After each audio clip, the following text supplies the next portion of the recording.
For number one, we are solving scale problems. This is standard 7.5C, and we've got the distance across Texas from north to south, and we've got an approximate mileage, 800 miles, and we have a map that's got a scale, right? So map won't draw the actual distance because no one wants to look at an 800-mile map. They'll use a scale, which changes it using a proportion or a scale factor. And so we've got 1 inch equals 25 miles. All right, so then we need to find the measurement that's closest to the scale distance from north to south. All right, so we get a few options here. So I've got three different measurements. I've got my inch, my miles, and my miles. All right, so these two are going to need to go together, right? And so you can set up a proportion like this, right? And you can put miles over miles. So you can say, okay, so miles goes over miles. And so how many inches, right? I'm going to put X inches and we can use cross multiplication. So 25 X equals, and then 800 times 1 is just 800. So then we end up dividing 800 by 25. And that is going to get me, let me see, 4 times 25 is going to get me 100. So 8 times that's going to be, I'm going to guess it's 32. But let's see, 75, that's going to be 50. There we go, 32. All right, so that's one way to do it. We also could have set it up like this. 1 inch over. Now, you can have the 1 inch go over the 25 miles because those two are connected, right?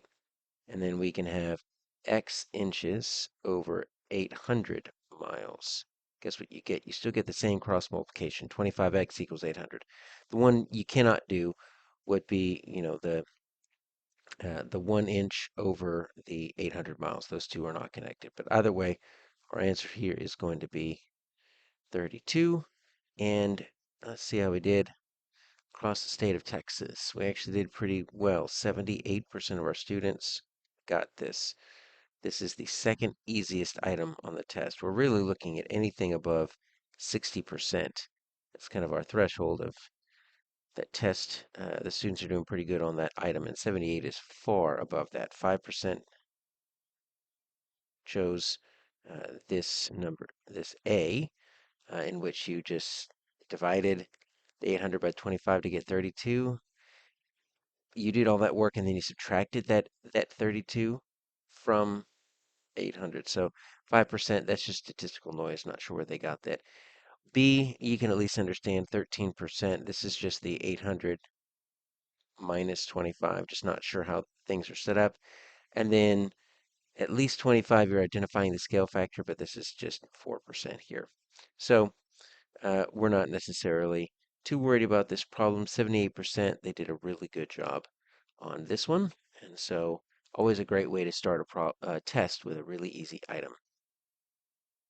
For number two, we are looking at rational number operations.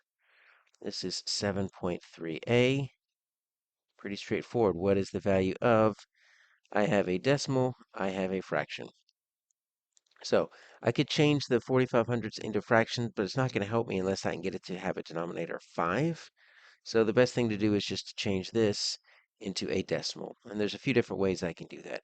You can change any fraction into a decimal by dividing up.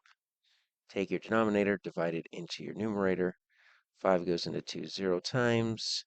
Is that our decimal? 5 goes into 20 4 times perfectly. Okay, so that's 0.4.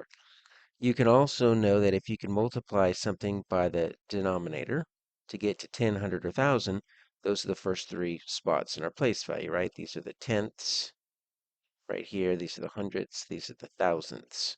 So I can multiply by 2 to get 4 tenths, and that would be 0.4 because that is the 4 tenths position.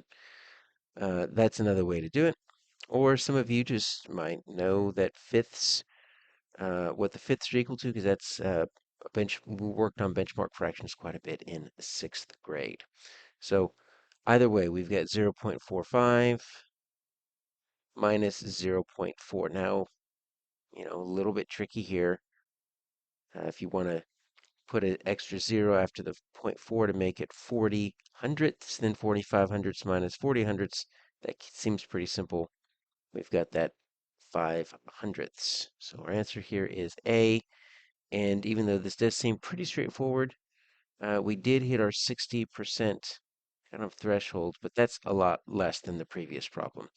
We had 24% of our students choose B, 0.20. So let's look at that because the rest aren't really significant, 12% and 4%. But let's look at B, right?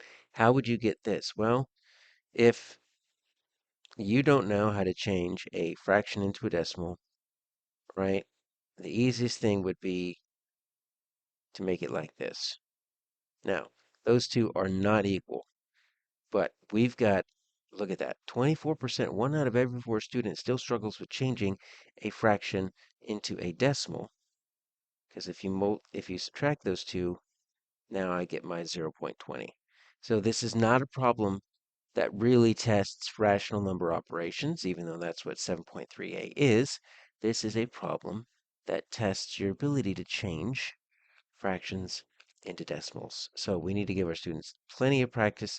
I shared two different strategies right here, and there might be different ways to think about that, but we need to help our students have a lot of practice changing from fractions to decimals because the subtraction is obviously not that difficult. This is still, though, our fifth easiest item. So 60% is our fifth easiest, which means this was a pretty difficult test. For number 3, we are looking at number sets, and it is 7.2a, and we simply need to take this Venn diagram here, and we need to fill it in with these three numbers. This is only worth 1 point, even though there are three different blanks. You either get them right or you don't get them right. This might confuse people because when we're thinking Venn diagram, typically we'll see a Venn diagram like this, but Venn diagram is when you use any sets of circles to show relationships. So even circles within circles can be a Venn diagram. Either of those work. All right, so we've got rational numbers, natural numbers, and whole numbers. And we just have to know definitions. So let's start with what goes in our smallest circle, right? So our natural numbers can sometimes be called counting numbers, and so they need to be familiar with both. Now, this is the silliest classification here because when we teach kids to start counting, what do we teach them with? Well, 1, 2, 3, 4, and so on. So they're called counting numbers or natural numbers because that's how we teach our youngest students how to count. We start counting at 1. Next, we get whole numbers. Whole numbers is exactly identical to natural numbers except we include a 0. But that's it. It's still integers and they're still positive. So 0, 1. So when we teach our kids to count, we don't say 0, 1, 2, 3. We start with 1. But the only difference between these two sets is that 0. A little bit silly. Integers are still going to be whole numbers, but now they're positive and negative, but we're not getting into decimals and all that. When we get into decimals and fractions, it's rational numbers, anything that can be viewed as a ratio. So 2/5, 0.36, 19%, right? Not every decimal, if it doesn't end, if it's not repeating, then it wouldn't be a rational number. That would be irrational, and that would kind of go out here. But we're only dealing with these three sets. So that is our correct answer. Rational numbers, whole numbers, natural numbers. You need all three correct in order to get the 1 point, and we only had 40% get it correct. We had 60% at least get one set wrong. You have to get all three. So this is one in which we don't have data as to if you are in the 60% and you got something wrong, which one did you mess up? I am making an assumption here. I think this one is okay. I think it's these two that kind of messed kids up, especially because they labeled this natural numbers rather than counting numbers. Counting might have been a little bit easier. So we just need to spend a little bit of time helping students know the difference between whole numbers and natural numbers and or counting numbers, finding ways for them to remember the distinction, and it really just is that 0. This is tied for the 11th hardest item on the test. Only 40% got it right, so nowhere near that 60% threshold that we were looking at, and it comes down to definitions. For number 4, we are looking at volume. 7.9a is the standard, and we have a reference chart that we will access in just a moment. So let's draw a picture here to try to represent this. The area of the base of a triangular pyramid. Okay, so I'm going to try to draw a triangular pyramid here. I'm going to try to make that go back like that. So it goes up like this, goes up like this, and it goes up like that. Okay, so I can make that dashed right there. There we go. There's my triangular pyramid. Triangular base pyramids are a little bit harder to draw and make look normal than a square base pyramid. But we've got the area, so I'm going to put this area of the base. So I'm going to put that B. Base is that big B equals 60 square inches. The height of the pyramid is 13. Okay, so I'm going to do this height right here, 13 inches. So my base is 60, my height is 13, and I need the volume. Okay, well, let's get into my reference material. And we're looking for a pyramid. So volume, and then we've got it right there. 1/3 base times height. See that right there? Okay, and this one is not really that tricky because they give us the base. Sometimes they'll give you one of the measurements and you have to calculate the base, but they literally give us the base. So 1/3 base times height, so let's just substitute. I've got 1/3. What is my base? 60. They give it to us. We don't have to calculate anything. And then what is my height? 13. Now I need to calculate all this. I don't want to multiply 1/3 by 13. I do want to multiply 1/3 by 60 because that's the same as 60 divided by 3. And 60 divided by 3 is going to be 20 times 13. So that's going to be pretty easy. 20 times 13. Think of 2 times 13, 26. And then since I'm multiplying by power of 10, I add an extra 0. 260. Now this is going to be cubic inches. So that is my answer B. Now let's see how we did. Across the state, we had 52% of our students get this right. So not horrible, but definitely not at that 60% level. Now we had 11% choose A, right? And this is if we use the wrong formula, V equals 1/2 base times height. And that's not going to make much sense. That's if you're doing the area of a triangle, that's not even a real formula because that's the area of a triangle, not the volume of a triangular base pyramid. What we got tripped up on was C. Look at this, 29% got 780, and they just simply used the wrong formula, base times height. So that's how we would find the formula of a prism or a cylinder. So they did everything right. They just used the wrong formula. What they forgot was the 1/3. So they took that 260 and you multiply it by 3, you get your 780. So they just didn't do the 1/3. And then we had 8% choose D, kind of statistical noise, and not really much thinking behind that 8%. So this is the big chunk right there. So we've got a large chunk, almost 80% of our students knowing that you need to use volume because it says volume right there, but almost 30% of them chose the wrong formula. So that just becomes practice. Practice for our students, especially if there's no visual. The visual always helps.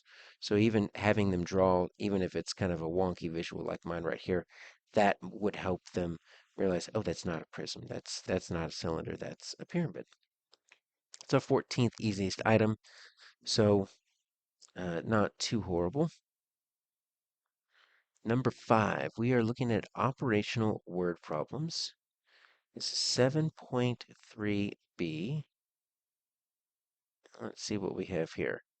We've got a family recording the amounts of milk that they used every day for 4 days.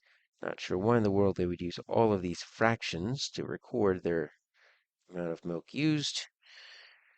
And then how much milk does it have left after 4 days if they started with 1 gallon? Okay, so I'm going to draw a strip diagram here to show part-whole relationship. So I've got 1 gallon, and what I'm going to do here is I'm going to split this up into 5 sections. And I'm not going to try to necessarily make them proportional, right? So this is what I've got. I've got 3/16 was used day 1. I've got 3/8 used day 2. I've got 1/8 used day 3. I've got 1/4 used day 4. And then this is the amount left. So that's what I'm solving for, that day 5 or just the leftover.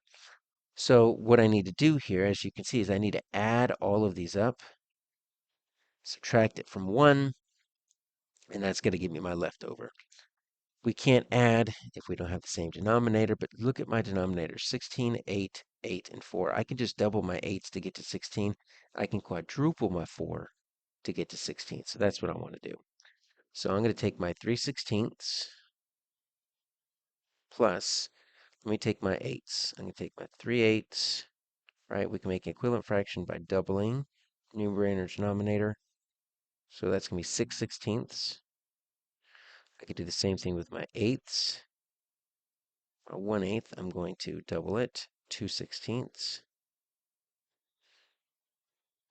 And I've got this fourth, but I know 4 times 4 makes 16, so I'm going to quadruple my fourths to get me to my 16th. If I can get everything into the same denominator, we are doing fine. So let's add.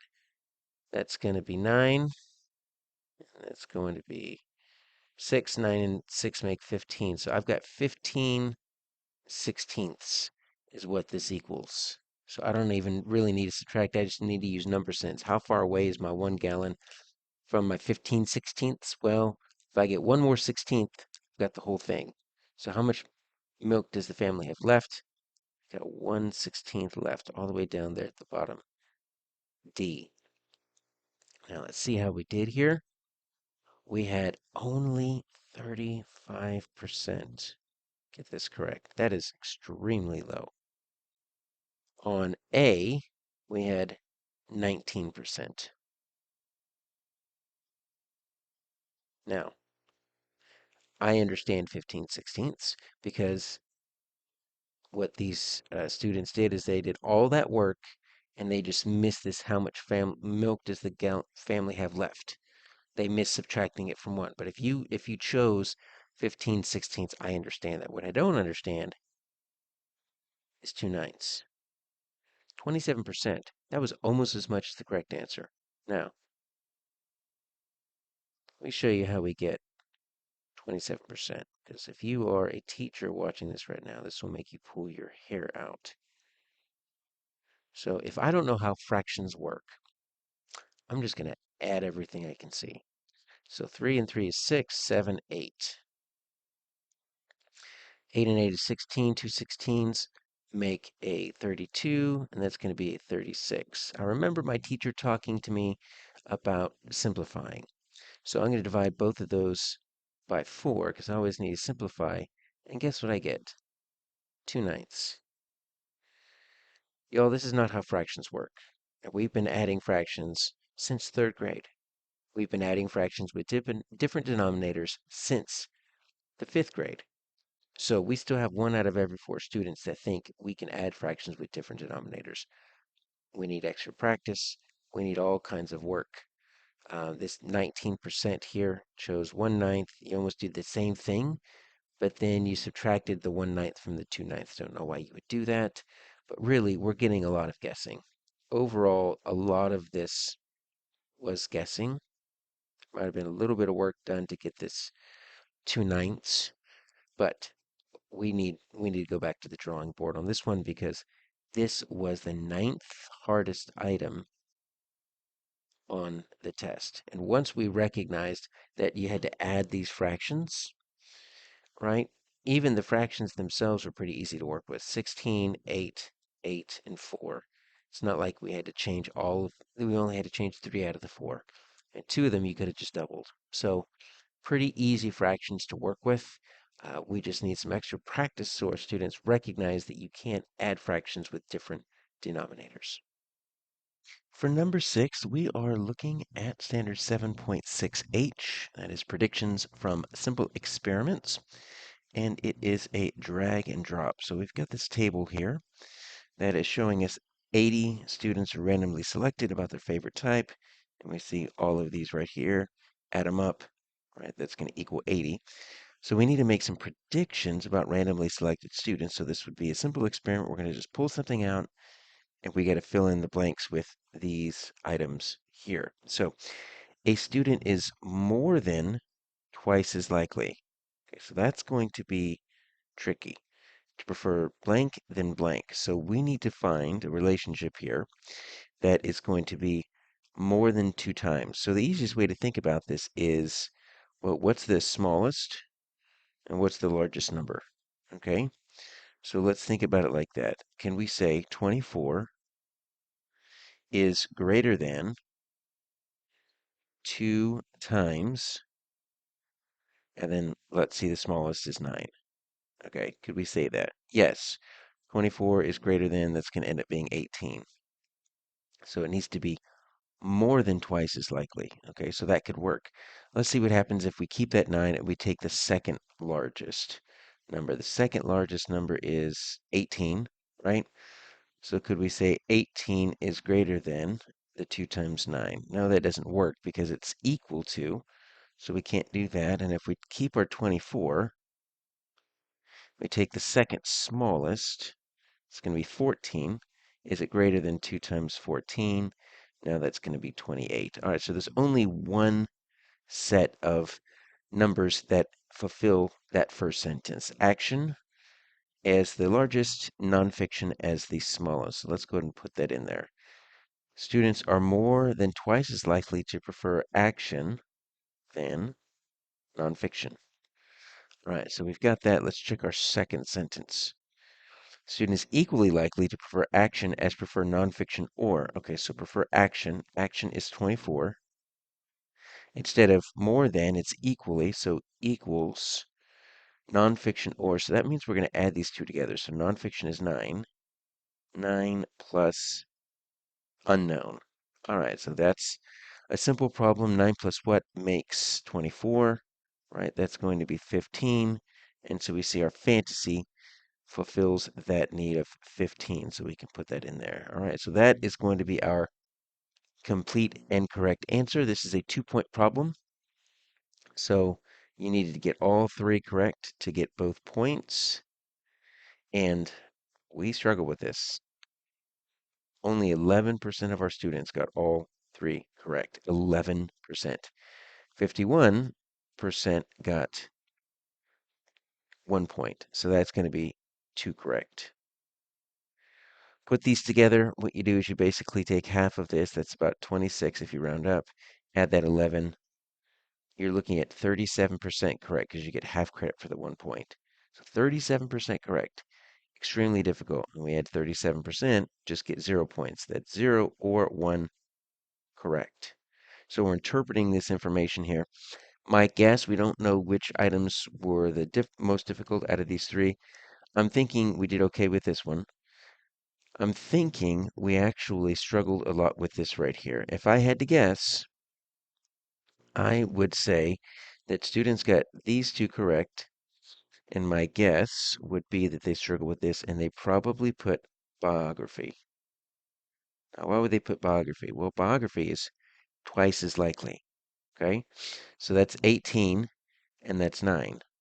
So that's the only twice as likely relationship that is possible there. So they see 9 and 18, they probably hit those 2, and they got the nonfiction correct. The problem is it needs to be more than twice as likely. So greater than twice 9, which is 18, you have to be greater than 18. Just a guess, but that little word there obviously changed the answer from biography to action. And I'm guessing, sometimes when these problems turn into reading problems more than math problems, tends to trip up some of our students. This is the 10th hardest item on the test. The fact that we're looking at about 37% accuracy and it's only the 10th hardest means we've got some difficult questions coming up. For number 7, we are looking at the sums of angles in a triangle. This is 7.11c. So we've got this triangle that we are given, and let's just visualize it, right? So let's just call this A, B, and C. Don't know if those angles are accurate, but we're just wanting to kind of put something into a representation. So the measure of angle A is x plus 4 degrees. All right, so I'm just going to represent that with x plus 4 degrees. The measure of angle B is twice. Okay, so twice means 2 times. So I can best represent that with 2 and then whatever angle A is, and angle A happens to be x plus 4. The measure of angle C is equal to the measure of angle B, so I'm going to do that same thing, 2x plus 4. Now I've got a whole bunch of x's. I need to find the value of x. What is not given to us, and it's not in our reference materials, we need to know that the sum of the measures of a triangle, so let's add up all of these measures. I've got an x plus 4 for angle A.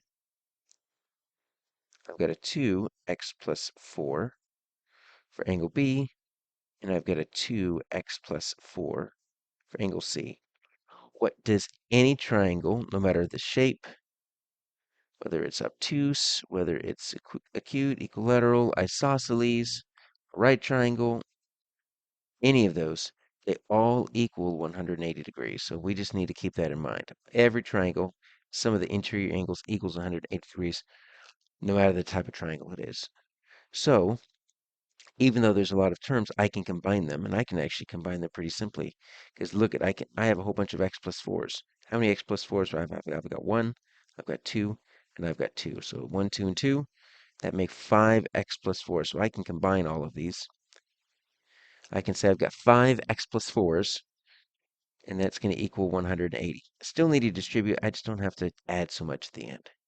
So 5 times x is 5x, plus 5 times 4 is 20. It's going to get me 180. And let's subtract 20 from both sides, keeping the equation balanced. But now I've got the 5x on one side, I've got the 160 on the other side, dividing both sides by 5, so those 5s will cancel out. 5 divided by 5 makes 1, so x equals 32. So I've got that as my answer, as A. And if we wanted to double check our work, right, we can add that 32 back in. So 32 plus 4 is going to make 36. 32 plus 4 makes 36. Multiply by 2 makes 72. Same thing with here. And if you add 36, 72, and 72, right, you'll get back to the 180, which you're supposed to. So this was not that difficult compared to the other. This was 53% of our students got this correct. We had now 25% of our students choose B. So that was the most chosen incorrect answer. We had 11%, 10%. So let's take a look at B and see what really messed us up. And what would have ended up happening is if we said the angle of measure C is equal to the measure of angle A. So some students, for measure of angle C, they didn't do 2x plus 4. They just did x plus 4. So then what you ended up having was 4x plus 4s. One here, and 2 here. And then if you use the 4x plus 4, you would end up getting that 41. So students were getting most of it correct. Now it was just a reading item here. So this is a problem that we can replicate, and we can help our students. Uh, Obviously, they're going to use the measures of angle in a triangle, right? It wouldn't hurt for them to do the same thing with a quadrilateral, 360 degrees, and giving the sum or the angle measures in terms of x, 3x, x plus 4, x minus something, and then combining all of the terms. That's going to give them extra practice because it is a pretty involved single variable, one-sided problem, but that's what they need to practice with. This ended up overall actually being on the easier side of the test. This was the 11th easiest, or tied for the 11th easiest. So our students did fairly well on this one. For number 8, we are looking at the constant of proportionality. This is 7.4c. And if students recognize this, this is always a pretty straightforward item. A diver had descended 64 feet underwater after 4 minutes. All right, so those two are connected. I'm going to need those two. And then after 6 minutes, the diver descended 96 feet. Notice how in this first one, I've got 64 feet to 4 minutes.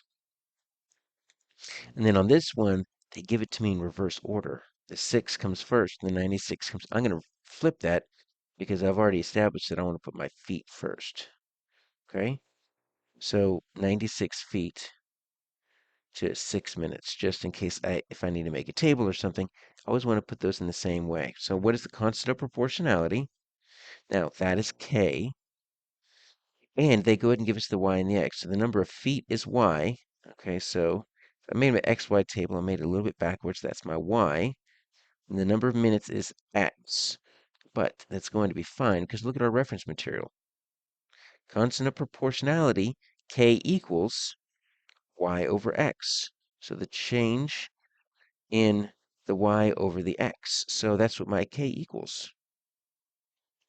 And I've got two sets of y's and x's. So I can say this first set is going to be 64 over 4. I can also say this is 96 over 6. And both of those should simplify to the same thing. So let's look at my 64 over 4.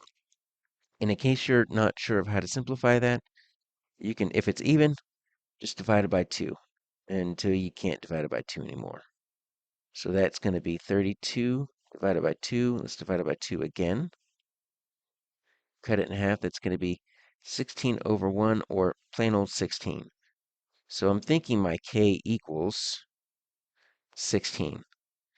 Let's do 96 over 6. Same thing. If I'm not sure if 6 goes into 96, I'm just going to divide by 2. Okay, and that's going to get me, what's that, 48 over 3. Now, if 3 can't be divided by 2, but 48 can be divided by 3. So we need to know our divisibility rules. If these two digits add up to 8 plus 4, a number that can be divided by 3, since the digits add up to a number that can be divided by 3, that number can be divided by 3. That's the rule. So 48 can be divided by 3, and it ends up being 16 over 1, which is 16, because it's the same constant of proportionality. So that is our answer, D. And let's see how we did. We did decent, 41%. That's not horrible, but definitely not the most difficult item on the test. Now, one particular item really messed us up, and that's B. Look at that, 27%. And we had students choosing 16% A, 16% C, but let's look at B. And you'll see what happens. They did all the work. They just took your 16 over 1 and they ended up flipping it into 1 equals 16 over 16, which obviously they do not equal. So when they were doing this, they were doing the k equals, and then they did x over y. So they did 4 over 64. They did 6 over 96. And they simplified that into the 1 over the 16. So the practice here needs to be two things. First, making sure that when they're looking at the constant of proportionality, it is on the reference materials. It is specifically y over x, right? We're going to need that for calculating slope as they get into 8th grade and Algebra 1. So k does not equal x over y. It is very specific. It's always y over x. So you have to keep that in mind. It's on the reference material. Hard part here that we need to keep track of is in the question itself, they always define what is the x and what is the y. So when the number of feet, and then they have that comma y, that means that the y is defined as the number of feet, which means that's my y, and that's my y. And then I put that right here. And then I put that in green here, my x is the number of minutes. So that means my minutes is x, my minutes is x, my minutes is x. So that's the work. is going back into the word problem and defining each of these numbers, 64, 4, 6, and 96, is either x or y. I put it in a table. Once you have that, you know that k equals y over x. You've got this problem. This ended up being on the harder part of the test. This is the 13th hardest, or tied for the 13th hardest item on the test with only 41% correct. For number 9, we are converting units. This is standard 7.4E, and we've got a problem situation here in which we've got a building. It's got a height of 15 feet. All right, so it's not very tall, actually. Let's just draw a rectangle that's going to represent a building. And there we go. We've got 15 feet of height in the building. And we're needing to convert this, right, 3.28 feet into 1 meter.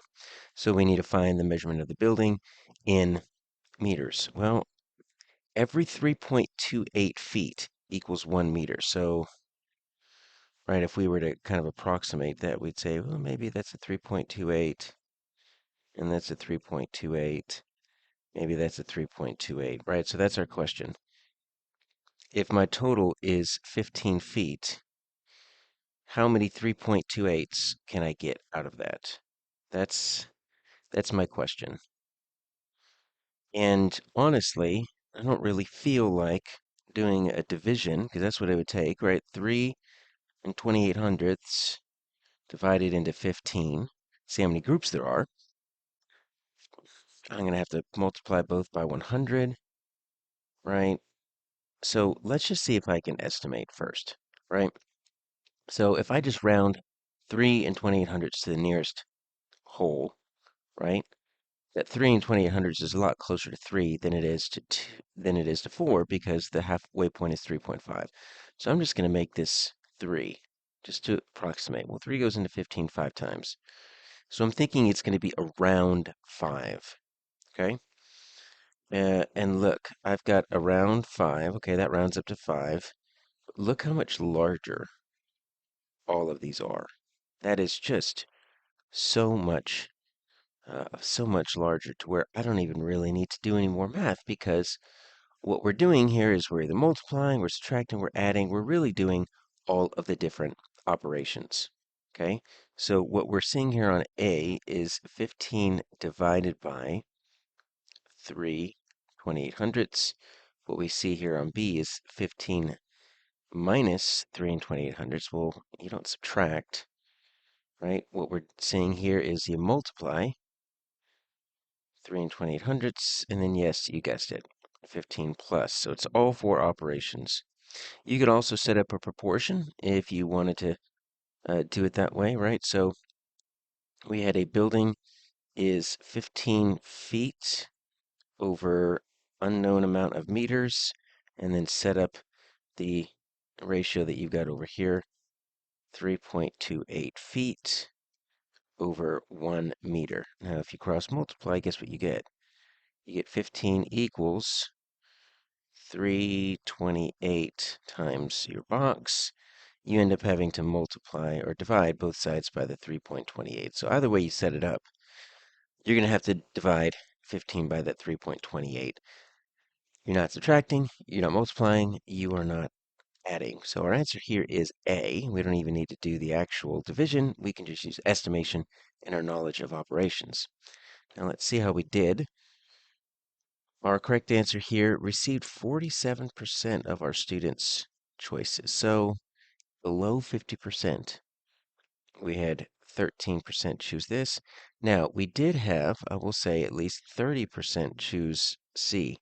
Even though that's kind of a ridiculous answer, I do understand it because it's multiply. So at least we're choosing between division and multiplication. And so I could see a scenario in which a student might have set up the proportion wrong, and they might have maybe inverted these two, and so they ended up multiplying 15 times 328, but at least they're using proportional thinking, even though that is wrong, because if the meter is the larger unit, right, you're not going to multiply, you're going to divide.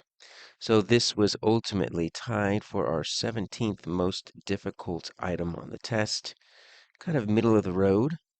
but slightly on the more difficult side. So one in which students probably need extra practice setting up those proportions. For number 10, we are looking at equations and inequalities. And this is standard 7.11a. As you can see, we've got a drag and drop. So 2-point item, 1 point for each of these we get correct. So we need to find the solution set for each inequality. And you notice that the question, right, one of these is going to be an x and a 9. One of these is going to be an x and a -3. Which way does the inequality point? Greater than or less than? All right, so let's start with this first one. Okay, so -3x plus 9. And even though it's got that less than symbol, we're going to almost treat it like an equal sign. We're just going to use the properties of equality to subtract numbers from both sides, divide both sides by a certain number. So I want to isolate that -3x, so I'm going to subtract 9 from each side. That's going to get me a -3x, and that's going to be a 9. Now, in order to isolate that x, it's -3 times x, so the inverse operation is divide by -3, and this is where the trick comes in. Those two will cancel out. It's going to get an x, but whenever you multiply or divide by a negative, the inequality symbol flips. So x is greater than -3. Now, let's test, okay? So if here is 0, and here is -3, if I'm greater than -3, that means I've got an open line right here, and I'm going this way. So let's just test a really easy number. Let's test 0, okay? So if I put 0 in here, it's -3 times 0 plus 9 is less than 18. So that's 9 is less than 18. We're good. But if I were to put in, let's say, -5, it shouldn't work because that would be less than -3. So -3 times -5 plus 9 is less than 18. So that's going to be 15. So that's 15 plus 9 is less than 18. That's 24 is less than 18. So when you do this work here, just double check, plug in some numbers. So x needs to be greater than -3. Let's check on the second one here. I'll do that in a different color. And I've got 4x minus 24 is not equal to, it's greater than 12. Same thing, let's pretend that that inequality is an equal sign. We can use the properties of equality. This time I'm going to add 24 to both sides. I'm trying to isolate that 4x. So minus 24 plus 24 cancels out. 4x is greater than 24 and 12 is 36. Now I'm going to divide both sides by 4, but I'm not dividing by a -4. It's a +4, which means my inequality stays the same direction. So x needs to be greater than 9. Same thing, let's test. So if x is greater than 9, right, so let's see, I've got my 0 right there, got my 9. Let's just call that 15 for whatever reason. My answer is going to be greater than 9. So let's just pull a 10. 10 is easy, and then I'll pull a 0. Okay, so let's say 4 times 10 minus 24 is greater than 12, so that's 40. Minus 24 is greater than 12. 40 minus 24 is 16. 16 is greater than 12, so that works. But if I put a 0, it's not going to work. Look what happens if I put a 0 in there. Well, what's 4 times 0? 4 times 0 is 0. So that just basically eliminates that. Could I say that -12 is greater than, -24 is greater than 12? No, I cannot. All right, so that is our solution there. X is greater than -3. X is greater than 9. Now, how did we do? 2 points means you got both items correct. And we only had 35% of our students get both of them correct. We did have 35% get 1 point, one of them correct. And then we had 30% get none of them correct. So that's not very good. If we take this is about 18, we add that together, we're looking at about 53%. So in relation to all the other problems, it actually ended up being one of the easier ones, 11th easiest, because you get half credit for the 1 point. We're tied for the 11th easiest, but still not quite hitting that 60th percentile mark that we're looking for. We don't know which item they struggle with the most, but if I were to guess, it is going to be this one because of what happened right here. When you divide or multiply by a negative, the inequality symbol flips from a less than to a greater than or greater than to a less than. Students just need a lot of practice with that, doing it again and again, and honestly, checking their work with numbers from a number line. That will really solidify this concept for them if they're still struggling. So number 11, we are looking at solving graphs. This is 7.6G, and we are looking at a survey. Looks like we've got a circle graph here, and we've got a survey of 150 employees, and we've got car, bicycle, train, bus.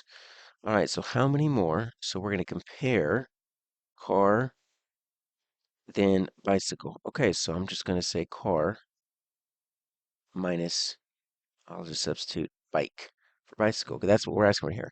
Car and bicycle, let's compare the two. If I wanted to, right, I can draw like a trip diagram there. The car is going to be bigger, bike's going to be smaller. The question is, all right, what's the difference? What's the gap? Now, here's the thing. They give it to me in percentages, right? So this is 38%.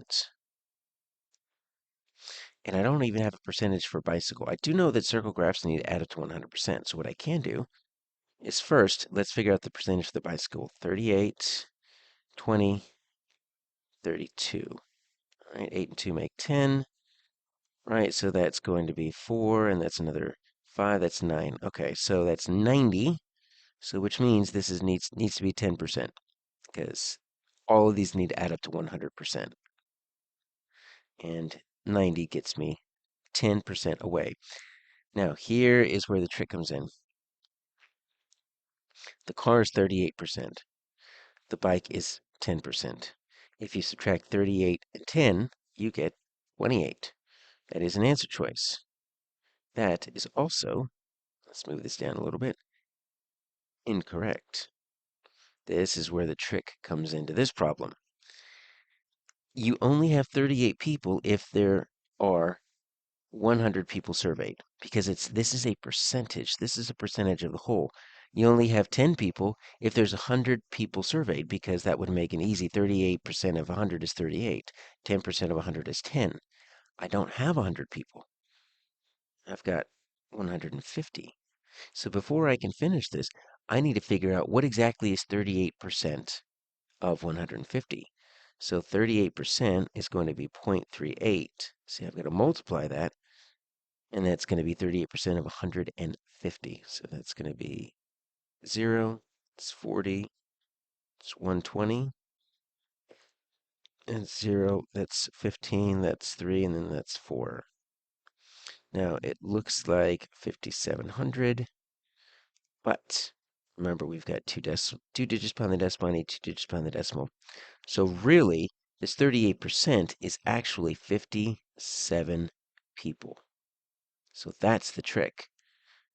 I've got 57 people that take a car to work because that is what 38% of 150. So even when I find this 10%, it's not enough because I got to take that out of 150. Now, 150 times 10, if we know what happens when we multiply by 10, divide by 10, or multiply by 1/10, right? 10% equals 1/10. And so really what we're going to do is we're just going to divide by 10, or we're going to multiply by 0.1, and we're going to move that decimal over so that turns into 15. Okay? So 57 minus 15, that's what I need to do. And 57 minus 15 is 42. That is our answer, C. So there are 42 more people, but you see how difficult that is. And if you haven't already guessed it, this is a very difficult problem. The most chosen answer was C. That is the correct answer, but it's only 33%. This is the seventh hardest item, tied for the seventh hardest item. But look at some of my other answer selections. A, 29%. Okay, so this 15 right here is really this the students choosing A that weren't guessing but were actually choosing it, they got that 15. They found the total number of bike riders. They just didn't subtract that from the total number of car riders. So they were on the right path. They knew they had to take 10%. They found the 10%. They knew they had to take 10% of 150. They just didn't know what to do next. You see this 28, right? That's the 38 minus 10. We had 28% of our students choosing this. Now, 57, this is the number of car riders. So that's going to be that number of car riders. We only had 9%. But this is a lot of guessing right here, because when you see those three all together, students are really struggling. This is a multi-step problem and probably will take students a little bit of time. I would suggest some collaborative work, possibly talking it out, maybe even covering up the answer choices, and letting them represent the solutions like I did right here, to really understand what's going on before they just start grabbing numbers and computing, because sometimes that leads them to the wrong answer. All right, so for number 12, we have an area of a composite figure. This is 7.9c. And as you can see, we don't even have any answer selections. We simply need to type in our answer. So that is automatically going to raise the rigor a little bit. There's no self-check. Now, we've got a lot of different ways that we can cut this figure up. If we want to do the least amount of work, this is one way to do it. And if you do it slightly differently, that's fine. This is actually a trapezoid. Now, it's a right trapezoid because we've got these right angles right here. Our traditional trapezoid has the two slanted lines, but remember, trapezoid is simply a quadrilateral that's got one set of parallel lines right here and right here. I also have an identical trapezoid down here. So if I pull out my reference materials, let's look to see if we have the area of a trapezoid. We do. It's 1/2 base 1 plus base 2 times height. All right, so area of a trapezoid equals 1/2 base 1 plus base 2 times height. All right, so let's look at this top one right here. Area of a trapezoid equals 1/2 my base 1. All right, so let's use this as my base 1. And so what would this top part be? Well, we see it kind of matched down here. That's 100. Okay, 100. My base 2 is going to be this bottom right here. So it's going to be that 100 plus that extra 30. So I need that 130. Now the height is not the slant height. The height is that vertical right there. We've got 30. So that's that one. I've also got the exact same one right there. So I could either add those up, or what I could do is I could take this whole thing and I could multiply it by 2, right? Because I've got two trapezoids of the same dimensions. And look what happens right here. My 2 and my 1/2 cancel out. 2 times 1/2 is just 1. So really, I just need to add the 100 and the 130. So let's make that 230. I need to multiply that by 30. All right, so what I'm going to do is I'm just going to use my multiples of 10. Or I'm going to multiply the 23 by 3. That's going to get me 69. Then I'm going to add my zeros because I multiplied each of those, but with an extra 0. So out of these two right here, okay, I've got 6,900. These are done. All I want to do now is this little square, and it's a 30 by 30. So 30 by 30 is 900. So let's just add that 900. What do we have? We have 7,800, and this would be square inches. That's one way to do it. If you wanted to, you can do it in, you can break it up into these triangles right here, 1/2 base times height. You can do these two rectangles, base times height, and then the square side times side. You get the same answer. Doesn't matter how you cut up the composite figure, you're going to get 7,800. So let's just type in 7800. That is our correct answer. Now, how did we do? This is a 1-point problem. You either get it right or you get it wrong. This is the most difficult item on the test. The first hardest, there is no ties. We had 17% get it correct, and roughly 82% get it incorrect. 17%. I think what might have messed some students up is they might not have recognized these as trapezoids. And so when you're having to make calculations for one, two, three, four, five shapes, that just increases the error rate because you're adding all those numbers. I only really did two main calculations. I found the area of one trapezoid and then doubled it, or I just took away that one half. And then I just found that. So I think one strategy that we can use with our students is we can help them first look at composite figures and say, what are the different ways that we can cut this up? And let's decide which one is the most efficient. And then we actually need practice applying the different formula. But sometimes the difficult part is deciding how you want to cut up your composite figures into subshapes if there's more than one option. And some of them are efficient, some of them are not. So this one definitely requires some extra work with our students. For number 13, we are looking at simple and compound probabilities. This is 7.6i. So we've got a spinner x, we've got a spinner y. This is actually a compound probability because we've got these two different options here. We've got two different things happening, a spinner x and then a spinner y.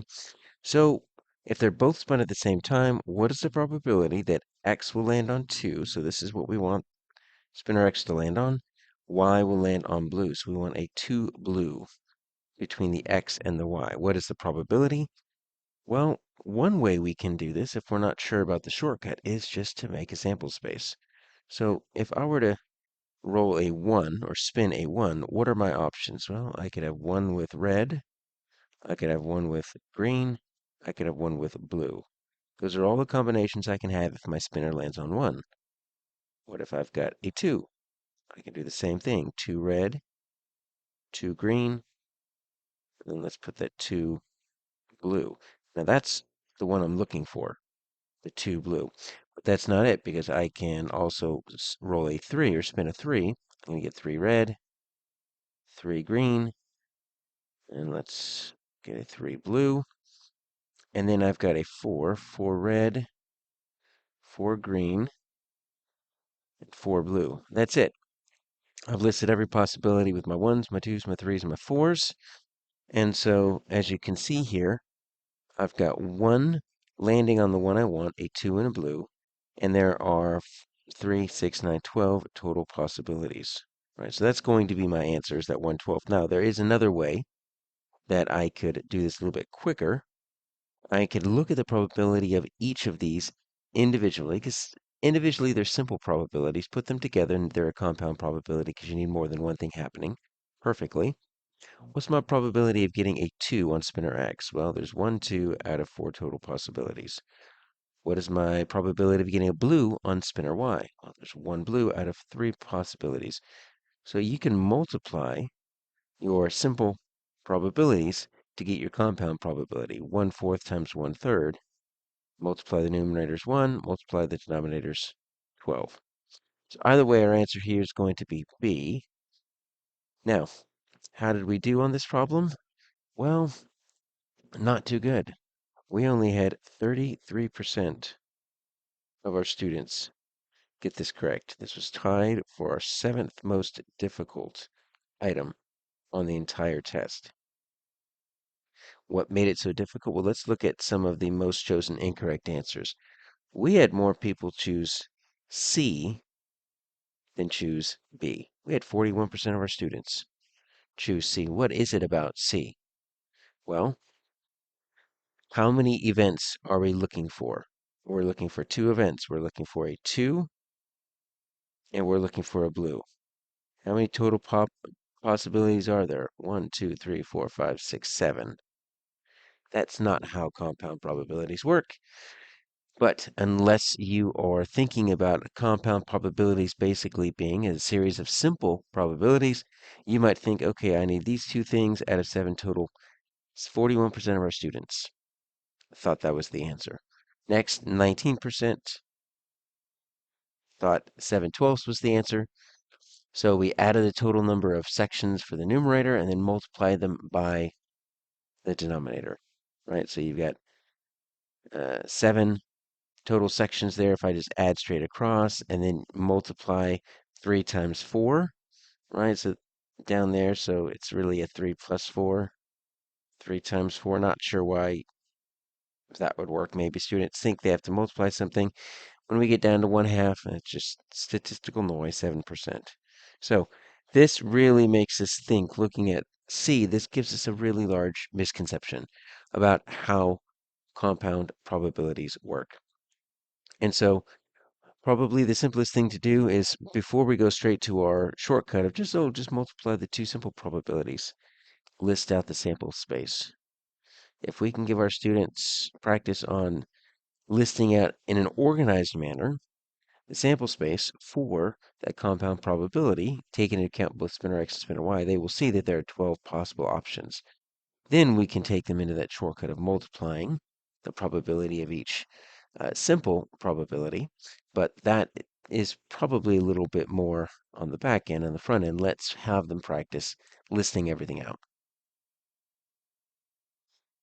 For number 14, we are looking at circumference in the area of circles. It's the standard 7.9b. So we've got a circle, so I'll just kind of give us something to visually look at here. An area, so area is on the inside, right? So area is approximately 28, let's put the little squiggly lines there, 0.26 square centimeters. So which measurement is closest to the radius? All right, so I'm looking for my radius. Well, in order for me to know the radius, I need to know the relationship between the area and the radius of a circle. And if we don't remember that, let's check our reference materials, because you're going to find it right there. Circle, A equals pi r squared. All right, so let's use that to help.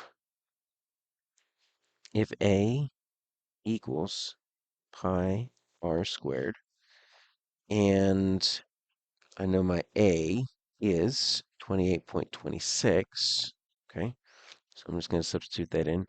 28.26 equals pi r squared. Well, what I need to do now is I need to solve for that r. Okay, well, let's use our properties of equality. Let's divide both sides by pi. Now, we don't have any way to calculate that exactly. We don't have a calculator on the 7th grade exam that shows up on the 8th grade exam. So let's do, look at what we've got here. We got a whole number, so let's do just a little bit of estimation, right? So if we say that pi is about 3, right? Let's look at my multiples of 3.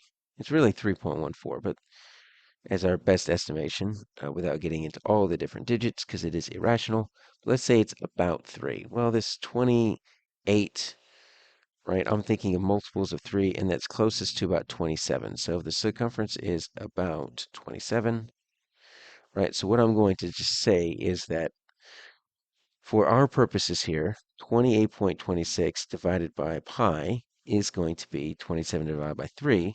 Let's call that 9. Now, if we want to verify, let's see what 3.14 is times 9. I bet you we're going to get close to 28.26. That's going to be 6. That's 9, that's 12. And we're going to get exactly that 28.26. All right, so we need to divide 28.26 by pi. 3.14, we get 9 equals r squared. Now, if I wanted to, I could choose 9, but that's not the answer, because that's r squared. I need to use the inverse in order to find what the r is, which means I need to take the square root of both sides. The square root of r squared is simply r. Square root of 9 is 3. All right, so if my radius is 3, I can double check my answer, right? So area equals pi r squared, right? So can we say that 28.26 equals 3.14 times 3 squared? And if you multiply that back out, yes, that's what you're going to get. So my answer here is 3. Now let's see how we did. And we are going to first look at our correct answer, 31%. If you've been following along, that is not very good. That is the sixth most difficult item on the test. And it's because our incorrect answers are kind of all over the place. Look at 31% for A, 28%, very, very close to D. And we saw where you got that. They did all of that work. They got to R squared equals 9. They simply didn't take the square root of both sides. Now, we've got 25% choosing 6. And so they use 3 as the radius, but then double the value, right? And then 5, you can actually get 5. 15% of our students did get C for 5 um, if they use the circumference formula. C equals 2 pi r. So this is a lot of, for the most part, guessing. If you look at the answer distribution, you've got a lot of people near that 25% mark, right?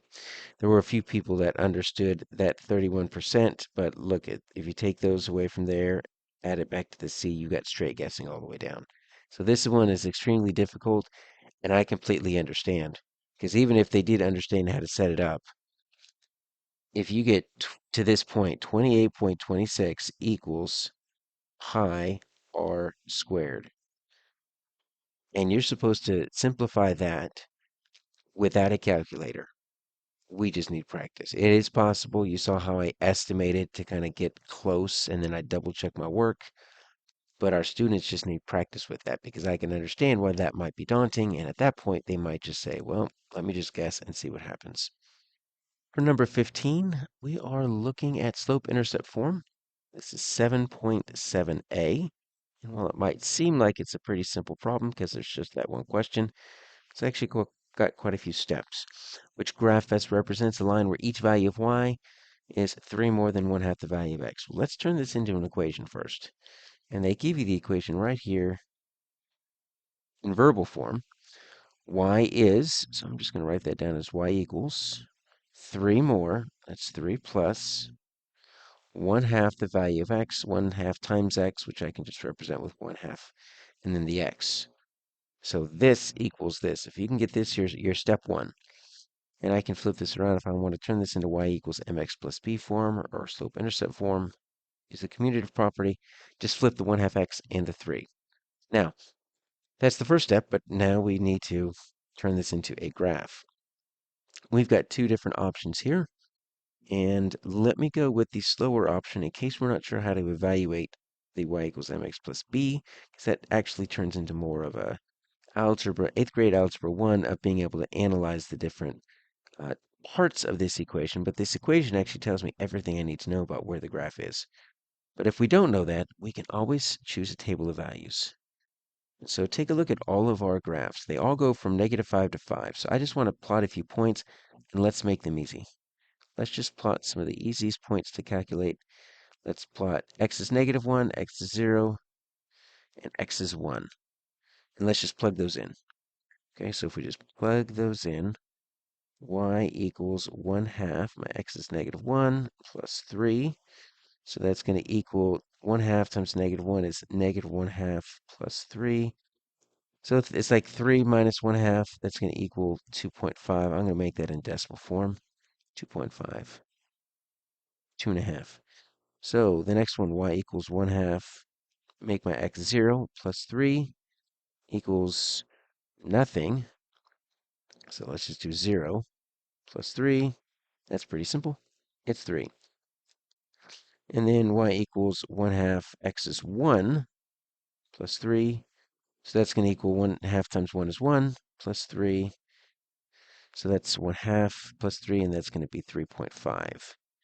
All right, so we're looking for, as our x's get larger from -1 to 0 to 1, our y's get slightly larger, 2.53 to 3.5. So if we look at A, and let's just plot that 0. That 0 should be the easiest. So if my x is 0, my y should be 3, and that is incorrect. It's got a 0, 0. So no for A. and I'll start with its 0 because it should be 0, 3. If I go to 0 for B, it does look like a 3. Okay, so that's good. Let's check my -1. If my -1 should be 2.5, but look, I've got a -1, 1. All right, so I was correct on the first point, incorrect on the second point. No need to keep checking. Let's check C. Check that 0 first. I do have a 0, 3, so we're good there. Let's check my -1. I get a -1 that does look like a 2.5, so that's good. And then let's check a +1, and I do have a 3.5. Okay, so C looks good. Let's check my D. I do have a 0, 3, but take a look at my -1. My -1 should be a 2.5. Instead, my -1 is a 3.5. So that is incorrect. C is my correct answer. Now, I told you there's a much faster way to do this. If you remember when we're looking at y equals mx plus b, this b, right? mx plus b. This b is actually our what we call our y-intercept. That's why we call this the slope-intercept form, because this is our y-intercept, something that really gets hammered on when you get into 8th grade in Algebra 1. That means this is where it crosses the x-axis. So if the line crosses the x-axis at 3, or the y-axis at 3, that means x is 0, y is 3, which means you could automatically eliminate A, because A does not have a y-intercept of 3. B looks good. C looks good. And D looks good. So we've eliminated A. Now we still have B, C, and D. The other thing we can look at is that slope. So that slope is 1/2. So that slope means it is going to be shallow because it's less than 1, and it's going to be positive moving from left to right because it's a positive number. If the slope was -1/2, it would be shallow and moving down. So B is eliminated because it's very steep. C obviously is our answer. It's shallow moving from positive when it's left to right. And then D is shallow, but it's moving down from left to right. So we could eliminate B and D. So even without using the table of values, we could come up with our correct answer of C. Now, let's see how we did in regards to our percentages. And as you can guess, we kind of struggled on this one. The correct answer was C. Only 30% of our students got that. That makes this the 5th hardest item on the test. And we've got some of our other options here. A, 24%. B, 32%. That's even more. Then that chose the correct answer.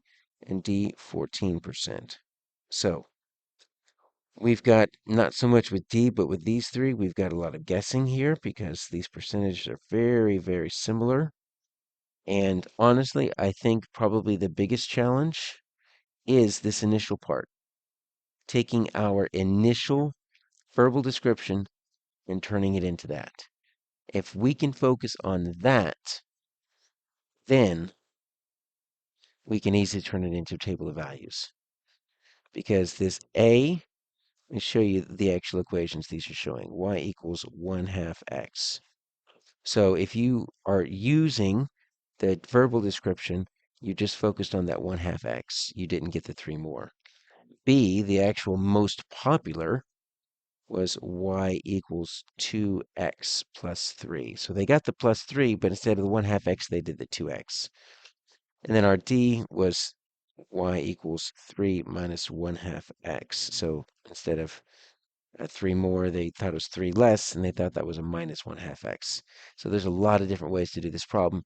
And probably the first step is to help our students translate this verbal description into an actual equation that they can use. For number 16, we are looking at graphs again. This time we're looking at constant rates of change. This is 7.4a. And so we have the cost of electricity, and they give it to us in decimal form. Okay, so 12 cents per kilowatt hour. So which graph best represents this relationship? So we've got a few different things that we can do to graph this, right? So take a look at our possible selections.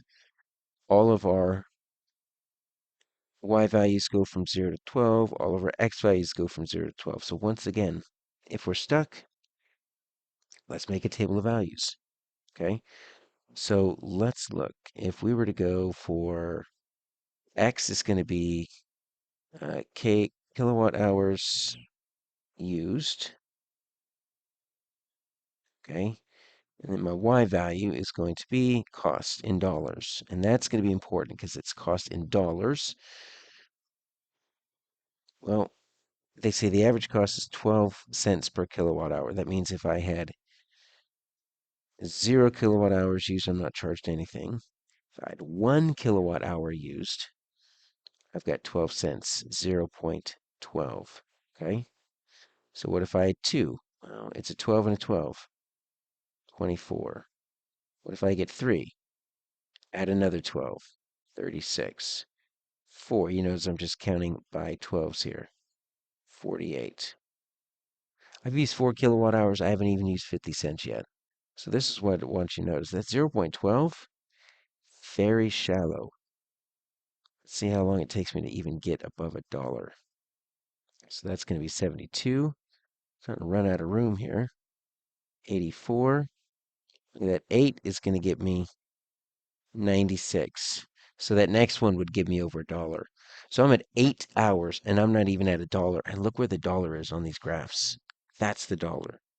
So let's look at finding a very, very shallow graph where it jumps above that 1 on the y-axis somewhere between 8 and 9. And it looks like A actually works. Look at that. It jumps up right at that 1 between 8 and 9. Let's check the other ones. B, it jumps up right at 12. Okay, so that's actually, I see where that 12 is, but it should be jumping up right there between 8 and 9. So B's not going to work. Whoa, C, that's expensive. No, it jumped up right above 1, even before 1, so that's not going to work. Yeah, D's not going to work either, because that would be the most expensive electricity ever. That's $12 per kilowatt hour, not 12 cents per kilowatt hour. All right, so the initial one is going to be correct. That's A. Let's see how we did here. So A is correct, and we had 49% of our students get that. Now, after the last few, that's pretty good. That ends up being 16th easiest, even though we haven't even gotten 50% on this one. So B was 24%. That was the one that was most chosen. C, 15%. D is 12%. So let's take a look at B to see what kind of tripped a few kids up. And you see it's very shallow, much like the other one. They knew that point 12 was going to be very shallow. But the problem was is they thought that 12 cents per kilowatt hour equals 112. Because that's what this is. It takes 12 kilowatt hours to get $1. And they thought you could just turn this into that. And obviously those are not the same. So they were kind of really focusing in on that 12 rather than turning that into a fraction if they wanted to. Because really what that is that's 3/25, just a little bit past like an eighth, right? And so that is going to be our 16th easiest, so not necessarily um, the best, but obviously better than the last few. For number 17, we are comparing numeric data. This is 7.12a.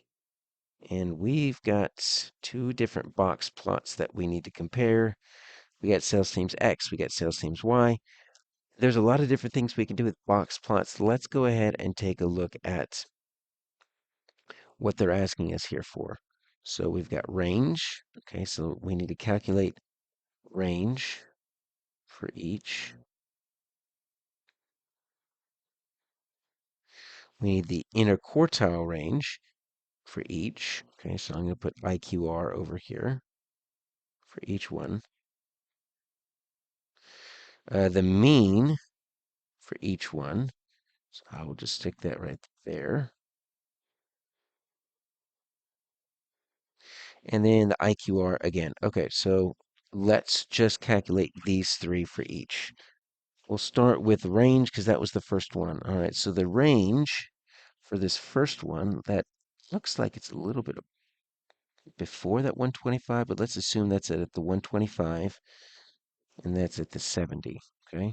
So this is going to be 125 minus 70, so I'm just going to kind of put that underneath there, and that is going to be 55. So the range is 55 for sales teams X. For sales teams Y, right, it's 130 minus 65, and that is going to be, let's just do 65. Okay, so sales teams Y has got a range that's 10 more. And so there we go. Look at that. Sales teams Y. It's got a range. Oh, but look, they flipped those on us. Sales teams X is 10 more, but sales teams Y is 10 more. So sales teams X is 55 equals 10 more than 65. So if you're going quick, you might just jump on that one because there is a difference of 10, but they flipped it because those two do not equal each other. All right, let's look at interquartile range. So we're looking at the edges of the box. It is a range, but we're looking at the edges of each box. So I've got a 90 and a 75. So let's do 90 minus 75. So really that's looking at a 25. And then let's look at 105 and 75. So 105 75. So they both have that same ending point. So you can see the difference is going to be the 15 difference because it ends up being that 105 and 75, right? So that's going to end up being 30. So that means this one is 15 rather than 25. That would have messed us up. So we see that difference of 15. And if we want to subtract the 15 and 30, we could, or we can say, well, since they have both the same starting point, what's the difference between this and this? And that's 15. So the interquartile range for sales teams X, 15, is equals 1/2 the interquartile range of Y, 30. Just so they're not looking for the difference between the two. They're saying 15 is half of 30. That works. The mean for sales teams X. Okay, you can't calculate the mean from this. This gives us the distribution of data. You can't calculate the mean or the average unless I have each individual number. If I have 75, 80, 80, 80, 85, 90, 90, 92, 93, I need to know each individual number to add all of them up and then divide by the number of results that we have. You can't even calculate C, not with this data. And then the interquartile range for sales teams X, we've already thought B was correct, so this one's going to be wrong. 15 is equals twice, 2 times sales teams Y, 30. That is incorrect. All right, so our answer is B. Now, that one took a lot of calculation to get. Let's see how we did. And this was 48%. So this is exactly in the middle of the test. This was the 18th. Easiest or hardest, whichever way you want to do it. Like I said, it's sitting right in the middle, and it's tied. So there's going to be a few others that might have this. So this was right in the middle of difficulty, hair below 48%, below 50%. We had 12% choose A. Now, here's the thing. You had 31% of your students choose C. How? That means that we probably didn't necessarily want to calculate this because you can't calculate this. Or, take a look at this right here. I'll put this in blue. You see how this one is 90, this one is 85? Difference is 5. What they did is they might have confused. Those aren't the means. Those are the median. Now, if you were to replace this mean with median, now you're good. So they confuse the mean with the median. They're both measures of centrality, but you cannot calculate the mean from the data we have here. So I get that. So now this turns into a vocabulary issue rather than a calculation issue. So students should be really exploring the difference between median and mean because they're close, but they're not exactly the same. For number 18, we are looking at slope-intercept form. This is 7.7a. And as you can see, this is a hot spot, so we have to select 3 correct answers. There are 2 sets of tables, 2 sets of equations, 2 sets of graphs. So I'm assuming we're going to have to do one of each because each equation, graph, and table is slightly different.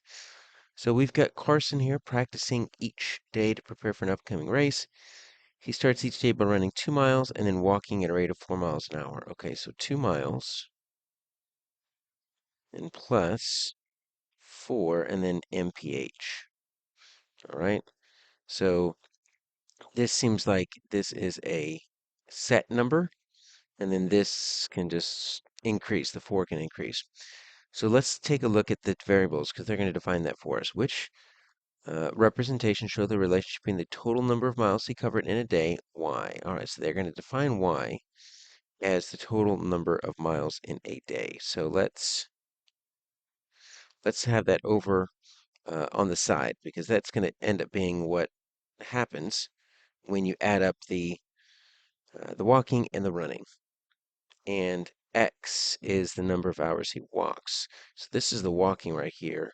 So the miles per hour. So we're just going to kind of replace this with x and see what we got here. 2, if I take the miles off, plus 4x.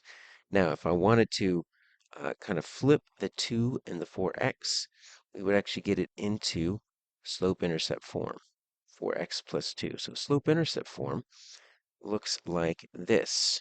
And we really start exploring it in 7th grade and go, it becomes more and more important as you progress through 8th grade and 9th grade. Y equals mx plus b, whereas 4 is our slope. If we were graphing it, it's our rate, basically. It's our constant of proportionality. If it's proportional, in this case, it's not because we're starting with that 2. So that's our y-intercept. So when you're graphing a line, it's going to start with that 2 right there because that 2 is in that B position. It's going to kind of go up like that, 4 per hour. So let's first match the correct equation, and you see that we've got this right here. We can match this equation right here. And then once we do that, let's look at our 2 different graphs. Now, what is our intercept? It's the 2, right? So the number of hours walked and the total number of miles. You see how this number of hours walked? The walking is that 4 miles per hour. So the total number of miles always has to start with this 2. That's our y-intercept because he always runs 2 miles. So that's it right there. And then every hour, it goes up to 6, then it goes up to 10 because it's 4 miles per hour. So we're always starting with that 2. That's why we call that the y-intercept because that's just the beginning point. It's not 0 because he's running first. So we're going to get this graph. Those are the hard parts. And then what we can do here, right, is we can plug in some of these numbers. Or we can honestly just use the graph. They've got a 1.5, they've got a 2.5. Let's just worry about our 1 and our 2. So 1 and 6. Okay, so those are the same. The difference here is 2. What happens when there are 2 hours walked? Is it 8 total miles or 10 total miles? Well, 2 hours walked is going to get you all the way up here, and it's right on that line, but it's going to be that 10 hours walked. Because what it is that 4 miles per hour plus the 2 miles that was run. So the 4 and 4 make 8. That 2 makes 10. So this is our answer. We've got the topmost table. We've got the rightmost equation, and we've got the leftmost graph. This is a 2-point problem, and so if you get 2 points, then you get all 3 correct. And so we had 29% of our students get all 3 correct. 1 point is 2 correct, and we had 40%. So we don't know which 2 they got right more often, which one kind of was difficult for them, but that's not necessarily horrible. We take half of the 40, that's 20, and then add that to the 29. You're looking at about 49% correct, and then we had 31% get either 0 correct or even 1 correct. So this was slightly on the easier side, 16th easiest, and this was tied for the 16th easiest. So this was kind of a challenging problem because we're looking at all 3 different forms, the equation, the table, the graph. You noticed I started with the equation, went from the graph, and then the table. Some students might prefer to go from the table to the graph to the equation.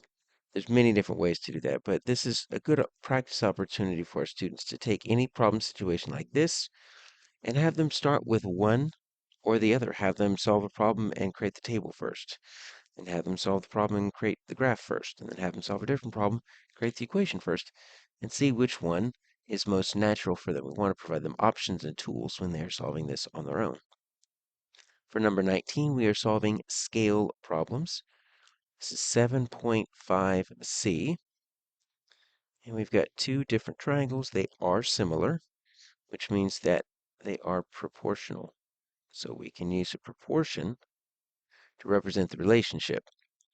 Always look at the orientation, and you can also look at the order of the letters. So KLM and RTU. And if you kind of put them like this, KLM, RTU, K goes with R. Change colors here. L goes with T. Put that right there. Change colors again. M goes with U. And so M goes with U. All right. Sometimes when we get problems like this, one of the triangles, one of the shapes will be rotated, and we have to kind of redraw it to match them up. But we're good on this one. So we just need to find the length of RU. Okay, so RU goes right here. Now, there are quite a few different proportions we can set up. We've got options. All right, so the first one I'm thinking about would be I want to use RU kind of goes with KM, right?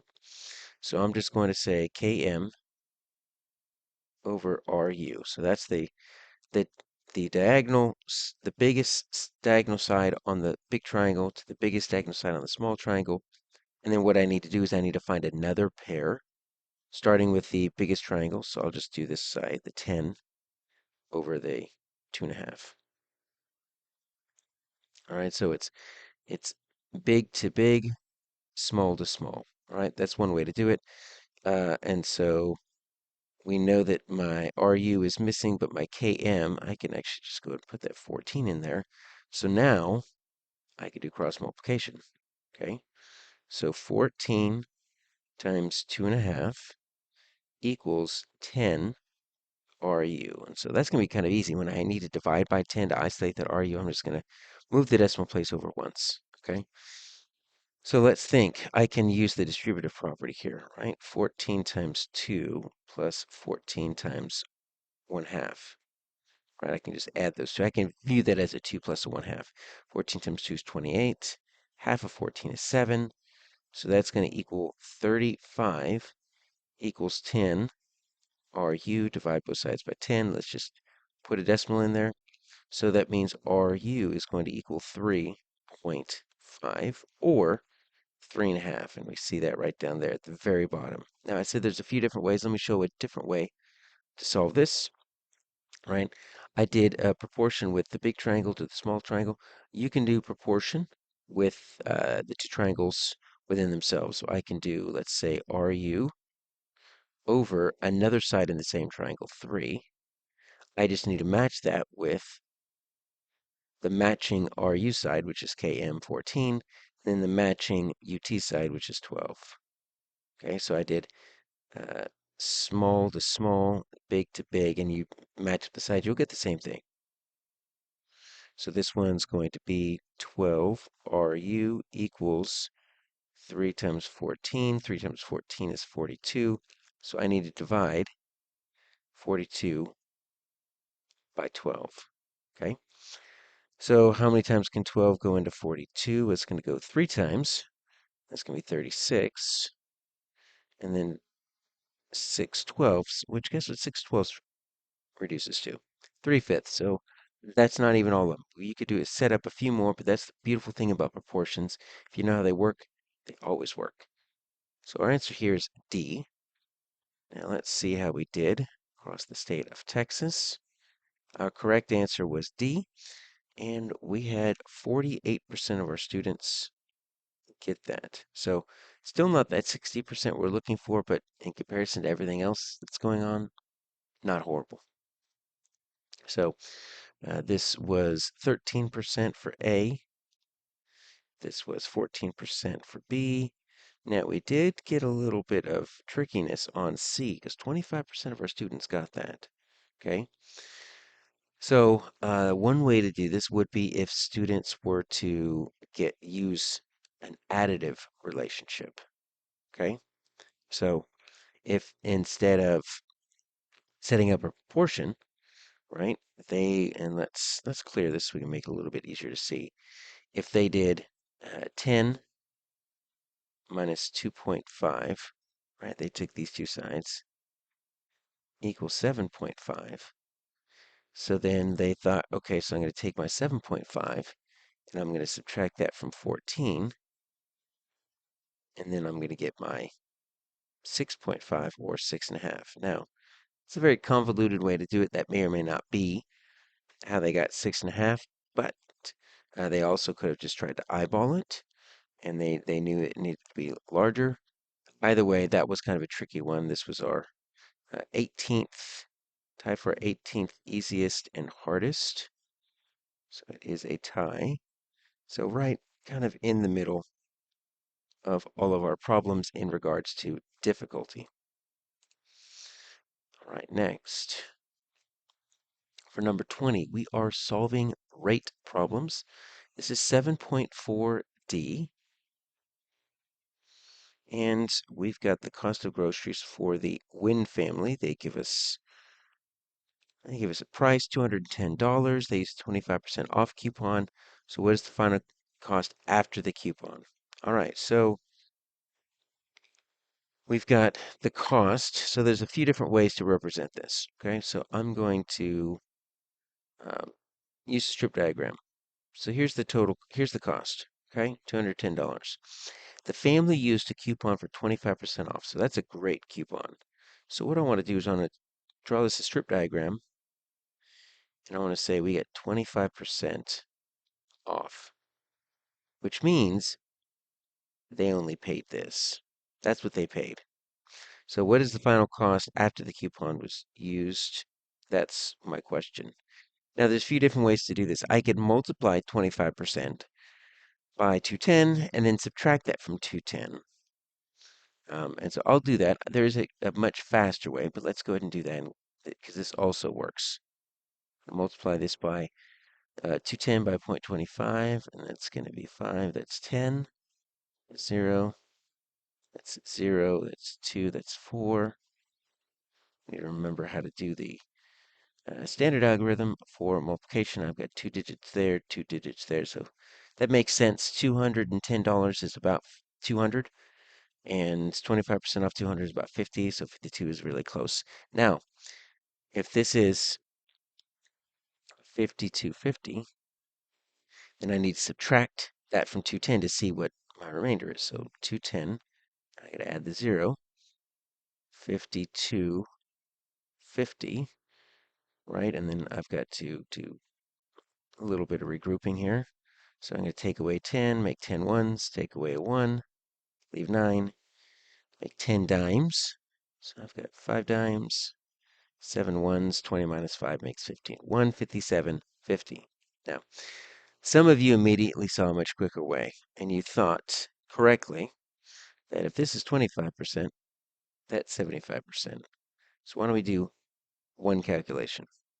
Just multiply 210 by 75. And guess what you're going to get? You're going to get the exact same thing, because that's how math works. So that is going to be a 0. That's another 0. That's 7. That's 9.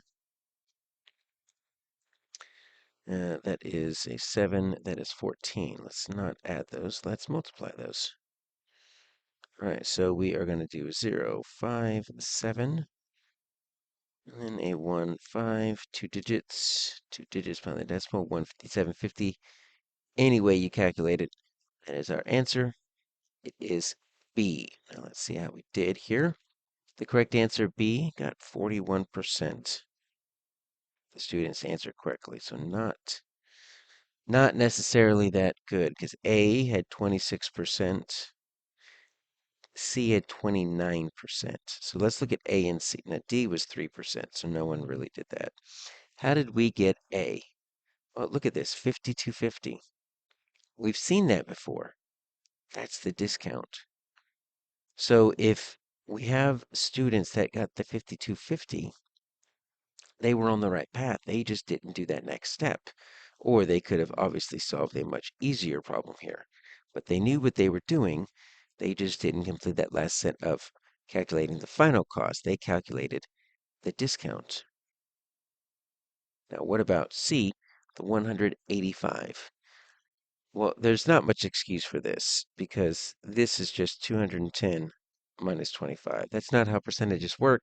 That is not how rates work. We do not simply subtract, but that's just a simple subtraction problem. So there's still 30% of our students almost that still need to identify how to solve proportions, how to use rates. They're multiplicative relationships. They are not additive relationships. For number 21, we are solving graphs. This is 7.6G. We have a dot plot here. The dot plot represents the number of points players scored in each of 30 turns.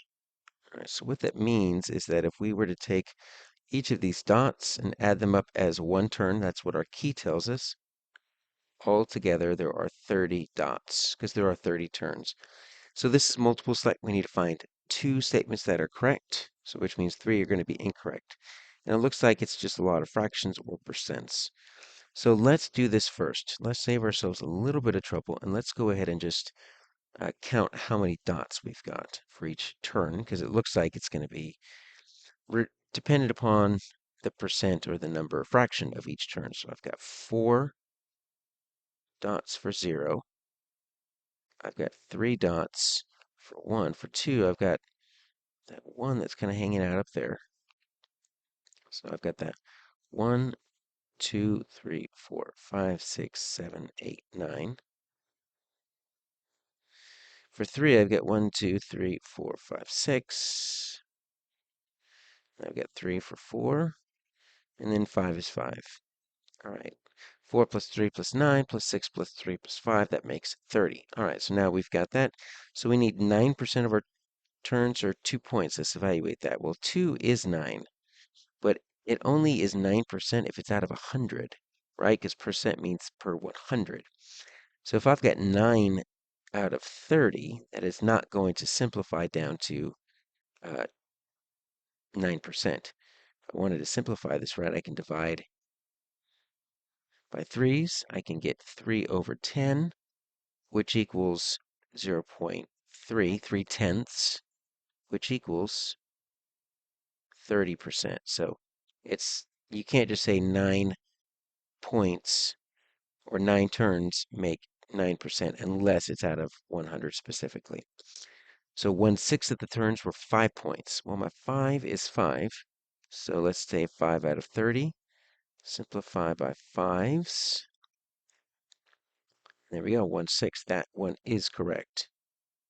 So that was pretty easy. Let's do this next one. Half or 3 points or fewer. Okay, so half would need 15 over 30, right? So let's add up the 3 points or fewer. I've got 4 plus 3 plus 9 plus 6. All right, 6 and 4 make 10. 9 and 3 make 12, so that's going to end up being 22. So this is 22 out of 30, so that ends up going to be greater than that 1/2 because it's greater than the 15. So that is going to be incorrect here. 1/10 of the turns were 1 point or fewer, so 1/10 of 30, I can think of it like 0.1 of 30, and I know when I multiply something by 1/10, it's really just the same as adding a decimal if it's a whole number, one digit in. So 1/10 of 30 is going to be 3, but look how many I have. I've got 3 for 1, but I've got 4 that scored 0 points. So that's 7 out of 30. That is definitely greater, right, than my 3 out of 30, which is the 1/10. So that is incorrect. So exactly 50%, let's hope it's our last one. 50% are 2 or 3 points. Well, half, look at this. Half, we already looked at that. Half is 50%. So we know that's 15, right? So we need 15 out of 30. Let's check our 2 and 3. 9 plus 6. 9 plus 6 makes 15. So there we go. That one is correct. So those are our two answers. And it's a 2-point problem. We don't necessarily know which one they got correct, which one they got incorrect. If they got 1 point, we had 34% of our students get both of them correct, but we had 17% just get one. We don't know which one was a little bit easier, which one was harder, but that's really a small percent when you compare that, especially with, look at our zero, 49%. So you basically almost knew what you were doing or you didn't. And almost half of our students were either completely clueless or they were just guessing because they couldn't guess correctly if they got 2 guesses out of 5. And so when we're looking at what is the percent correct for both of these, you take half of this, right? 8.5 rounds up to 9. Put that together, you're looking at 43%. So still on the harder side. This is actually tied for our 15th most difficult. And so I'm wondering what the move here is for teachers because this isn't an overly complicated problem in regards to using a formula or doing a lot of math. It just takes a little bit of time. So maybe evaluating 5 different statements might have seemed like too much work for our students, or we really might have needed to do a little bit of work with percents and fractions of a whole. So that's something that we can do even outside of the graph itself. The graph just asks us to do that. But we can just ask our students, let's evaluate what is 9% of 50 and then 9% of 100 and realize that 9% of 50 is not going to be 9, right? Okay, so that is 7.6G. For number 22, we are looking at 7.10A. 7.10A, this is writing inequalities. And we've got a little story situation here. Maggie has a $50 gift card that she's going to use to purchase games for a phone. Each game costs $1.99. She has a coupon code for $5 off her purchase. All right. So we're needing to find an equation that can be used to find M, the maximum number of games she can purchase. Now, if we wanted to, right, we could just kind of brute force this. We could make a table of values, right? And we could say, games, right? It's going to be X. And then let's just say, the total, right? So we can say one game is going to cost $1.99. 2 games is going to cost $3.98, right? 3 games is going to cost $5.97, so forth. Now, we also have to remember that we got to take $5 off of each. So these first 2 would have been free. This one is going to equal like 97 cents.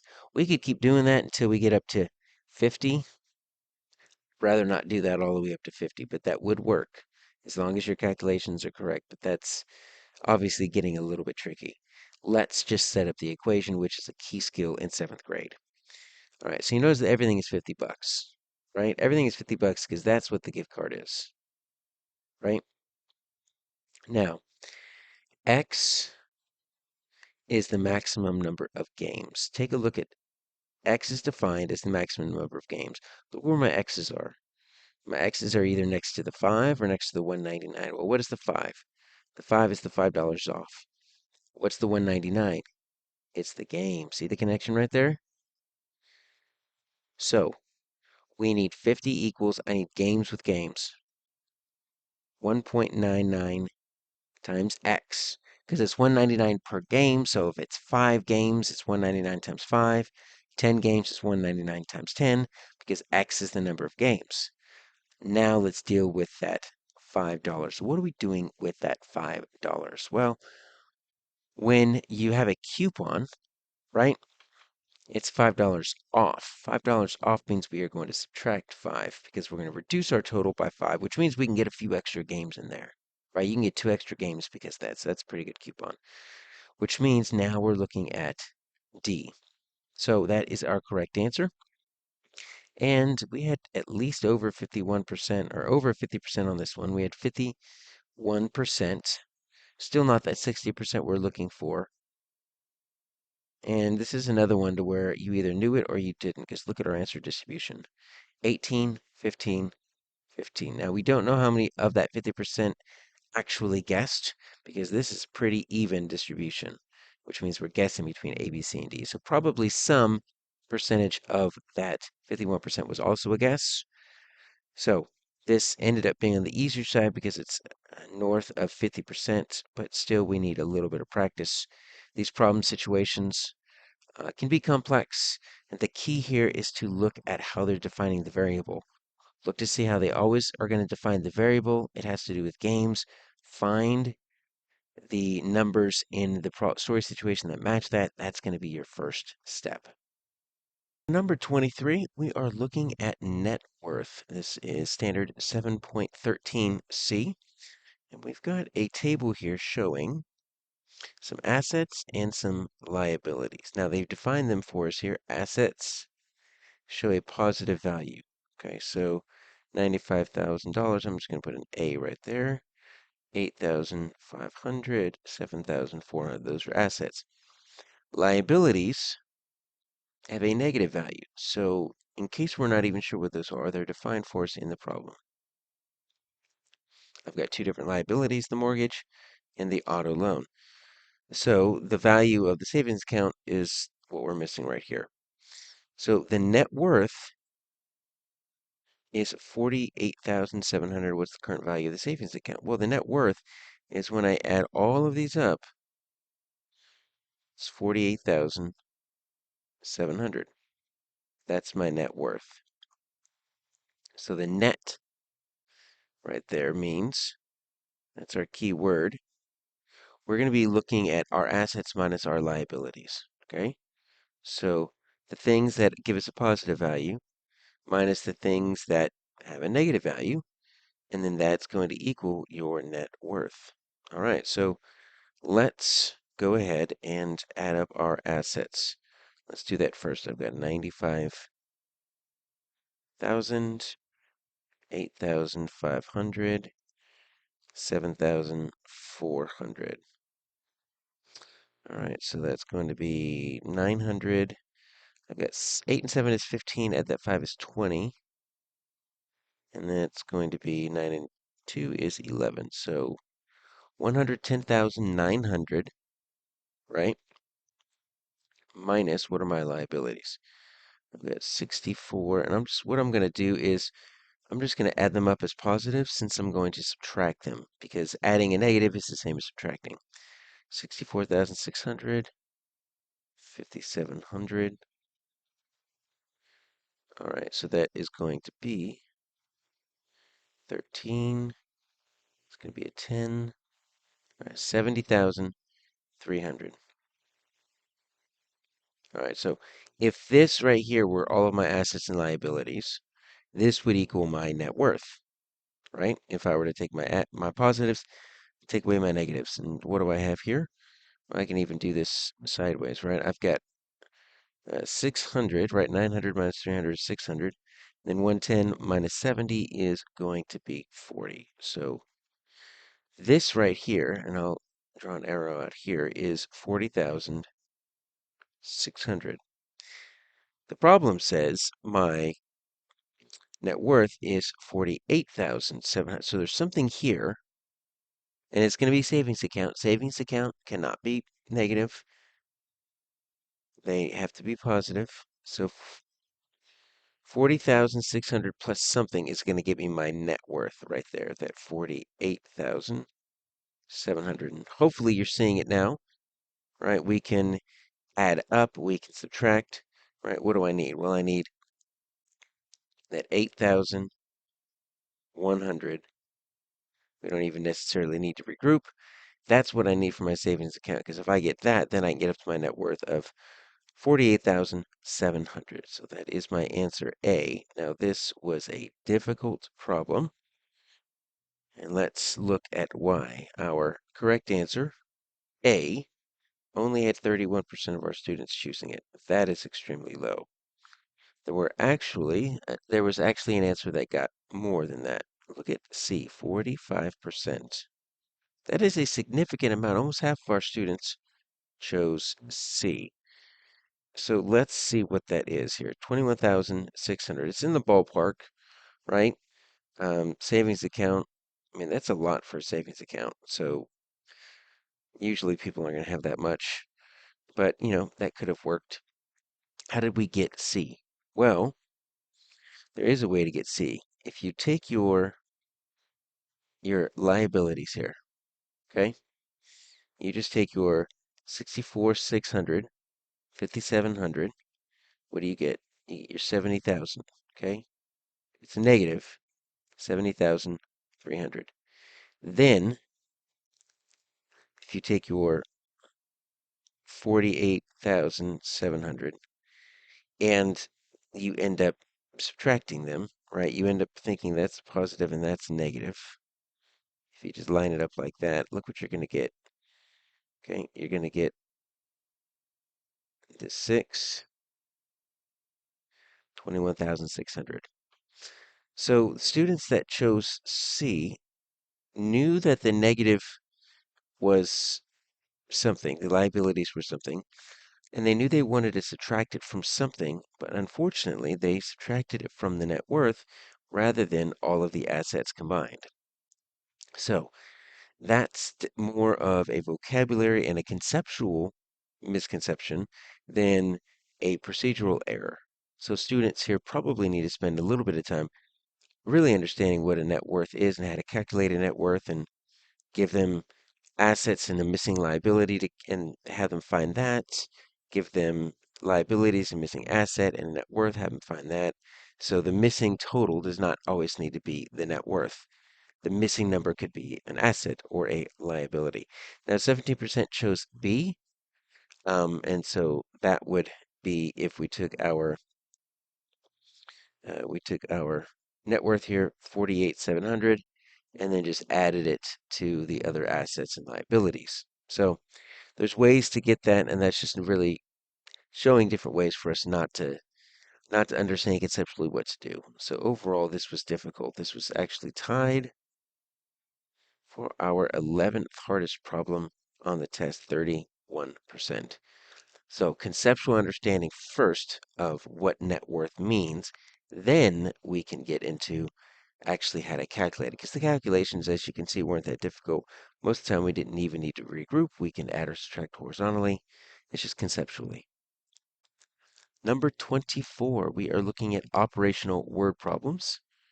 This is 7.3b. And we've got Fernando here recording the weather. And we've got some records. Okay, so sunny for half the days, rain during a third of the days, snow during the remaining days. So that's my unknown. And then how many days did it snow out of 90? All right, so I've got some different ways I can solve this, okay? So this 90 is going to be my total. So one way I can solve it would be like this. All right, so 90 is my total. I'm going to show a strip diagram. I'm going to try to make it as proportional as I can. So half the days were sunny. All right, I've got a third of the days, and it's about a third, rainy.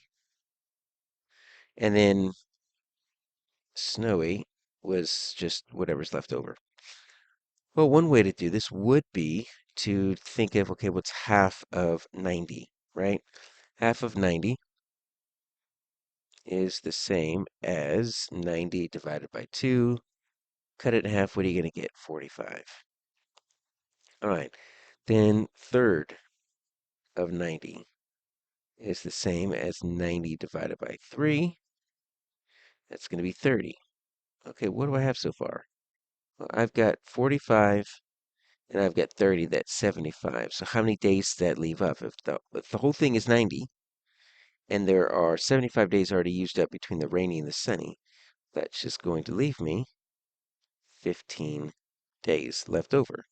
Okay, so that's one way to solve this. Another way to solve this would be to think of this as what is 1/2 and 1/3?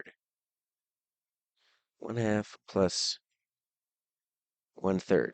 Because this whole thing right here, instead of viewing it as 90, I could view it as one whole. So I want to try to figure out what is that missing fraction.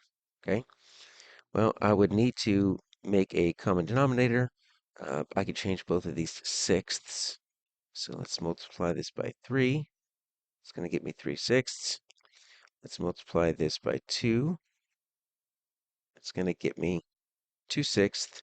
3/6 and 2/6 is going to get me 5/6. So if I viewed all of this as 5/6, that means this is going to be 1/6. Now, what I still need to do is I still need to take 1/6 of 90, or 90 divided by 6. And guess what that's going to get you? Still 15. So either way you look at it, 15 is the answer. There's just a few different ways to solve this problem. Now, how did we do? Not horrible, 55%, much closer to that 60% we're looking at. And then we had 13% choose A. Now let's look at B, because we had 23%, almost a full quarter of our people choosing B, and we had 8% statistical noise choosing D. How do we get B? Well, there's a few different ways to get B, right? Rainy, if you're just calculating the rain, remember the rain was 30 days, or another way to think of it is if you took your total and divided it by how many categories you've got. I've got 1, 2, 3. So you treat this as 1/3 because you think each category is the same, right? You divide that by 3, you're going to get your 30.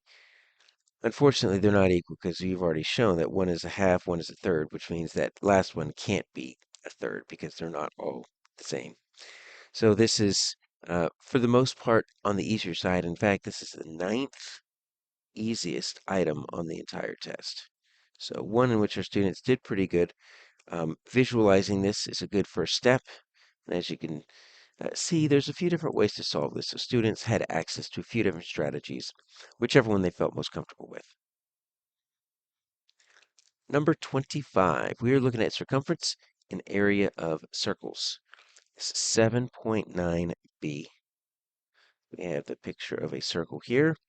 It's a sprinkler that's rotating, spraying water onto a lawn, and the diameter here. Okay, so this is my diameter. Diameter equals 14 feet, and I'm looking for the area in square feet. All right, so if I forget, even though we're doing a lot of circles in 7th grade, how do I find the area of a circle? A equals pi r squared. So let's write that down. A equals pi r squared. I don't have a calculator, so I'm going to substitute 3.14 for pi. But honestly, look at how far apart these numbers are. I can just kind of estimate. I can even use pi as 3. I would need the 1/4 if like two of the answers are really close, but those so far apart, 3 is going to work. Now, I need the radius. The radius is from the center point to the side, and the radius is always half the diameter. So what is my diameter? 14. So what's half of 14? 7. So that's 7, and that's 7. Put those together, you get your 14. All right, so let's plug that in. So a equals, I'm going to substitute in 3 at this point for pi, and 7 for my radius, but I do need to square it. So it's not 7 times 2, that means 7 times 7. So that is going to be 3 times 7 times 7. So I want to show that just because if we square something and we do it times 2, that's not going to work. So that's going to be 7 times 7 is 49. So 3 times 49, right? That's almost 3 times 50. So since we're estimating, let's call that 3 times 50, which is going to be about 150. And you see we've got one right there that's a little bit higher. Remember, I used the 3 instead of the 3.14. So since we're estimating that 3.14 would kind of get me up to that 154. So our answer here is D. We didn't even have to do a really difficult multiplication problem, because we don't need that 0.14 for this one, looking at our answer selections. Now, what are we doing here on A, B, C, or D? Well, our correct answer was 44%, so not that great. Our incorrect answer is this one I want to take a look at, B, 33%. Okay, that one was almost as much as our correct answer. We had 8% on A, not much there, and a little bit on C, 15%. How do we choose B, 44? Well, there's a few different ways we can do this, right? So if you were looking at your circumference of a circle, 2 pi r, or pi times diameter, right? Well, they give us that diameter, and that is the only equation here, formula here, that actually has that d, that diameter, in it. So if you're just looking for an equation or a formula that has d in it, you could use that. You could say c equals pi times diameter, which equals 3.14 times that 14, because they give you that 14, which is going to equal that 44. So they just used the wrong formula. Or, remember I kept making a big point here, right, about this is 7 squared is not 7 times 2, it's 7 times itself, 2 times. What if you thought this was, and I'll do this in a different color, 3 times 7 times 2. If you misinterpreted that exponent, well, guess what 7 times 2 is? 14. And once again, we're back to that 3 times 14. So if you misinterpret you use the right equation, but you thought the squared meant times 2, you can also get back to that. So this is one of which is pretty straightforward. There's not many um, ways they can show problems like this. They can give you the radius, they can give you the diameter, or they can give you the circumference. And sometimes they can even give you the area, but that's it. There's the 4 different measurements that we know how to use on this circle. So there's only so many iterations of this, and so this is just an opportunity for us to give our students extra practice on those simple iterations of how to solve or access problems like this. This was our 16th hardest item on that test, because that 44% is not that high. Next, we are calculating unit rate. This is 7.4b, and you see we've got inline choice here. So this is a 2-point problem, and we need to get both of those correct to get our 2 points. It looks like it's just going to be all words here. The home printer prints 48 black and white in 1.5 minutes. Same printer does 20 color, 2.5 minutes. Don't know if that's faster or slower. It's less pages. Well, it's going to be slower because look, it's less pages and even more minutes. So we want the rates in pages per minute. Okay, so pages per minute for black and white coloring. Let's start this first one. 48. So 48 pages per 1.5 minutes. Okay, so that's our rate. So they tell us exactly what they want. Pages per minute means that's the rate they want, which means let's just divide, right? 1.5 into 48.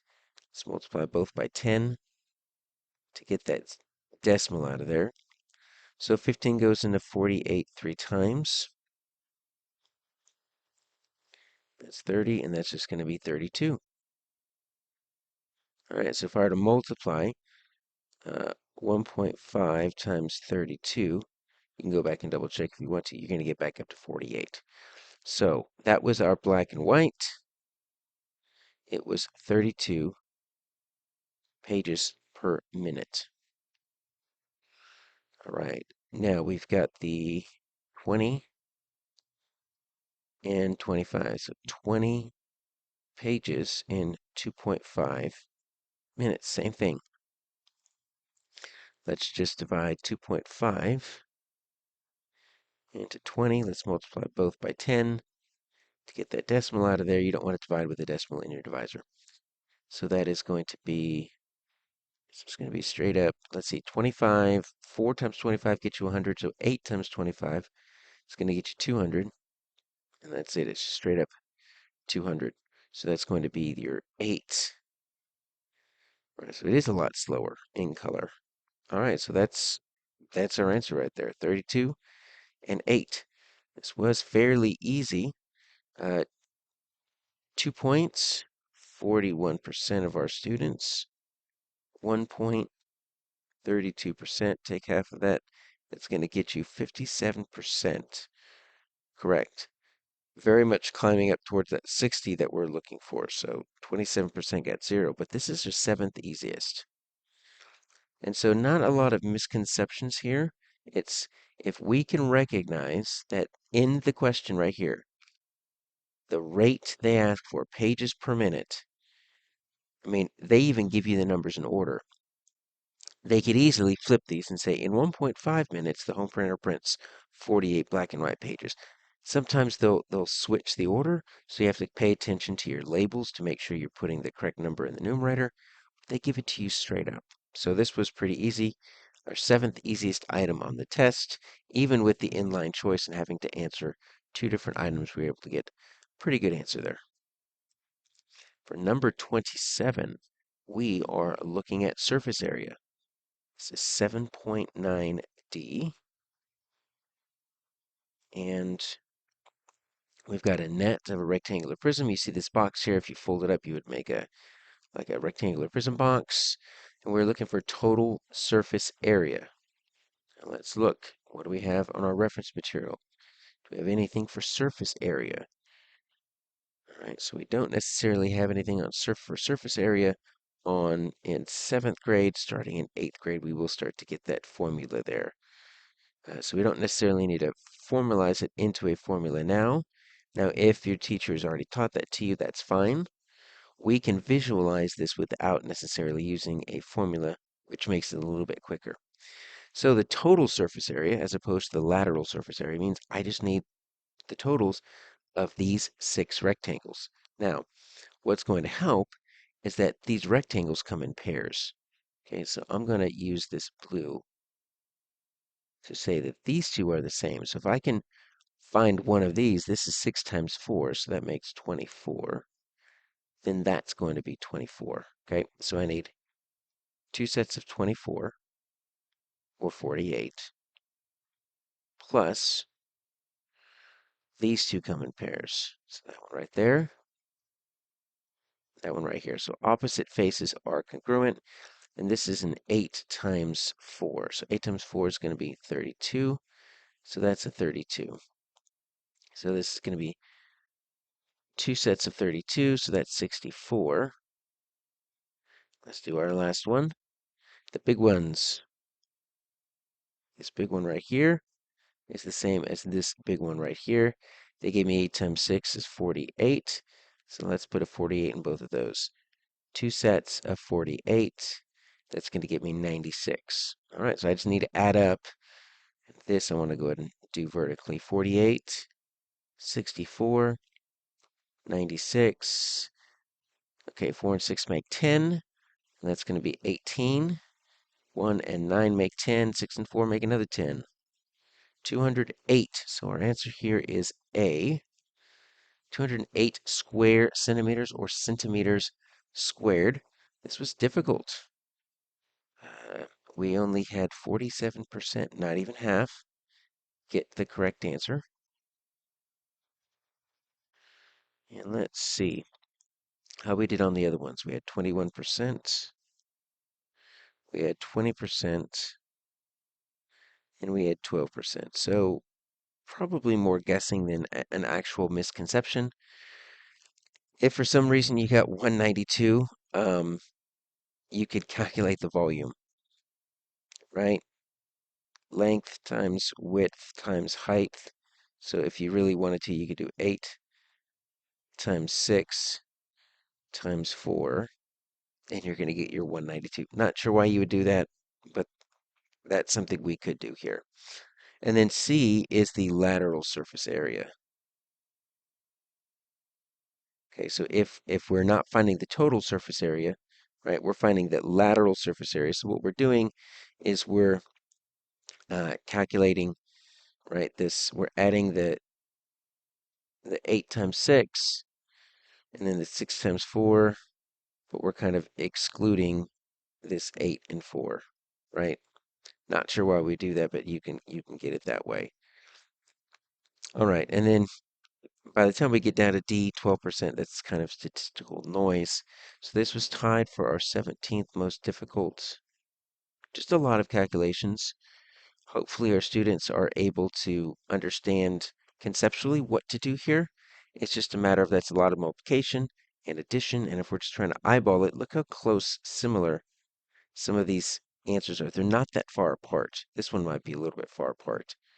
So even if we're just trying to eyeball and estimate it, they're close enough to where we would need an exact answer. For number 28, we are determining the validity of equations and inequalities. This is 7.11b. And it is a match table grid. So we just need to mark true or false for these if m is -5. And really what we're doing is we're just trying to figure out what happens when you multiply two negatives or if you add two negatives. Like what happens? Okay, so let's just take each of these. 4. I'm just going to substitute in my -5, right? Minus 6 equals 14. So what is 4 times -5? That's going to get you -20 minus 6 equals 14. And if I were to, let's just draw a number line here, right? If that's 0, and I'm going to say this is -20, and this is 20. If I'm starting at -20, then I'm subtracting 6. Okay, I'm going over here, and I'm going to end up at -26, because subtracting makes me go left. That is not going to give me to 14, so this one is not true. All right, so let's look at the next one. So I've got -2m. M is going to be -5 plus 7 equals 17. All right, let's see what is -2 times -5. Well, 2 times 5 makes 10. Two negatives make a positive, so it's 10 plus 7 equals 17. 17 does equal 17. We're good. So that is a yes. All right, let's look at our next one here. I'm going to get 4 times m. M is -5 minus 6 equals -26. What is 4 times -5? Well, 4 times -5 is -20 minus 6. Now look, we just did this, but that -26 is going to work. If I'm at -20, if I'm going to come back here, I am at -26. So this one works. That's what that first one was trying to get me to do. Let's check our last one. There's no guarantee that they have to be even. You can have 3 trues, or you can have 3 not trues.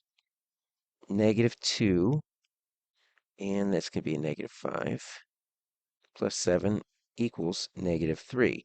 Once again, -2 and -5 make a positive 10. We already did that. Plus 7 equals -3. Nope, because that's 17. If I have a 10, right, and I get a 7, it's going to get me 17, not -3. All right, so that one is not true. Now, those are our answers.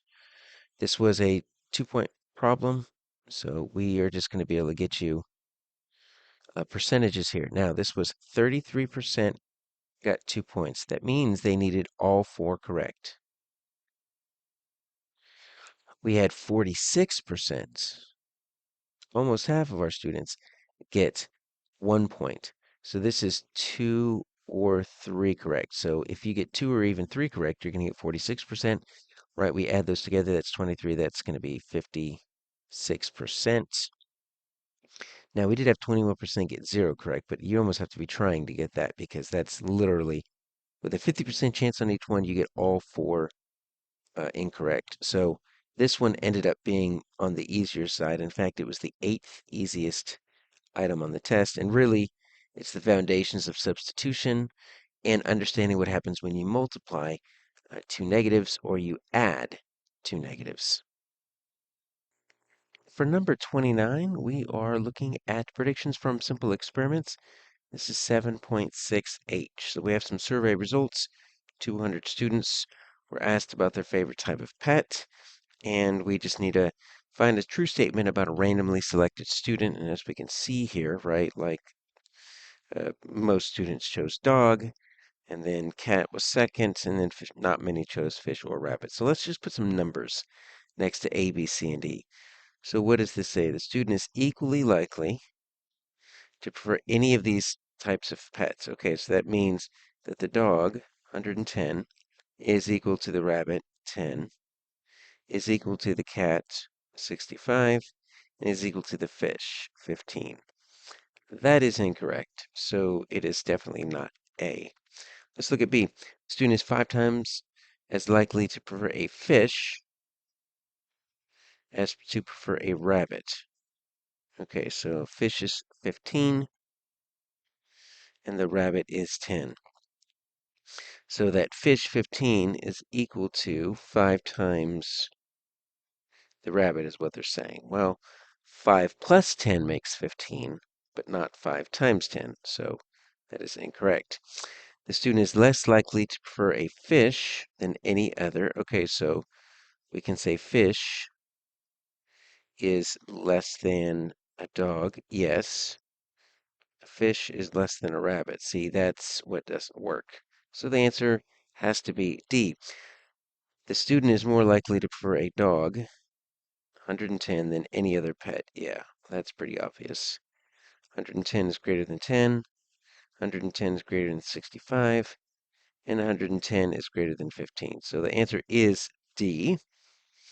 And as you guessed, this was on the easier side, not even necessarily the easiest item. This had 71% of our students getting this correct, so that's well over that 60% threshold. We had 13% choosing this. At least we got that 5 correct. It just was 5 more than, rather than 5 times.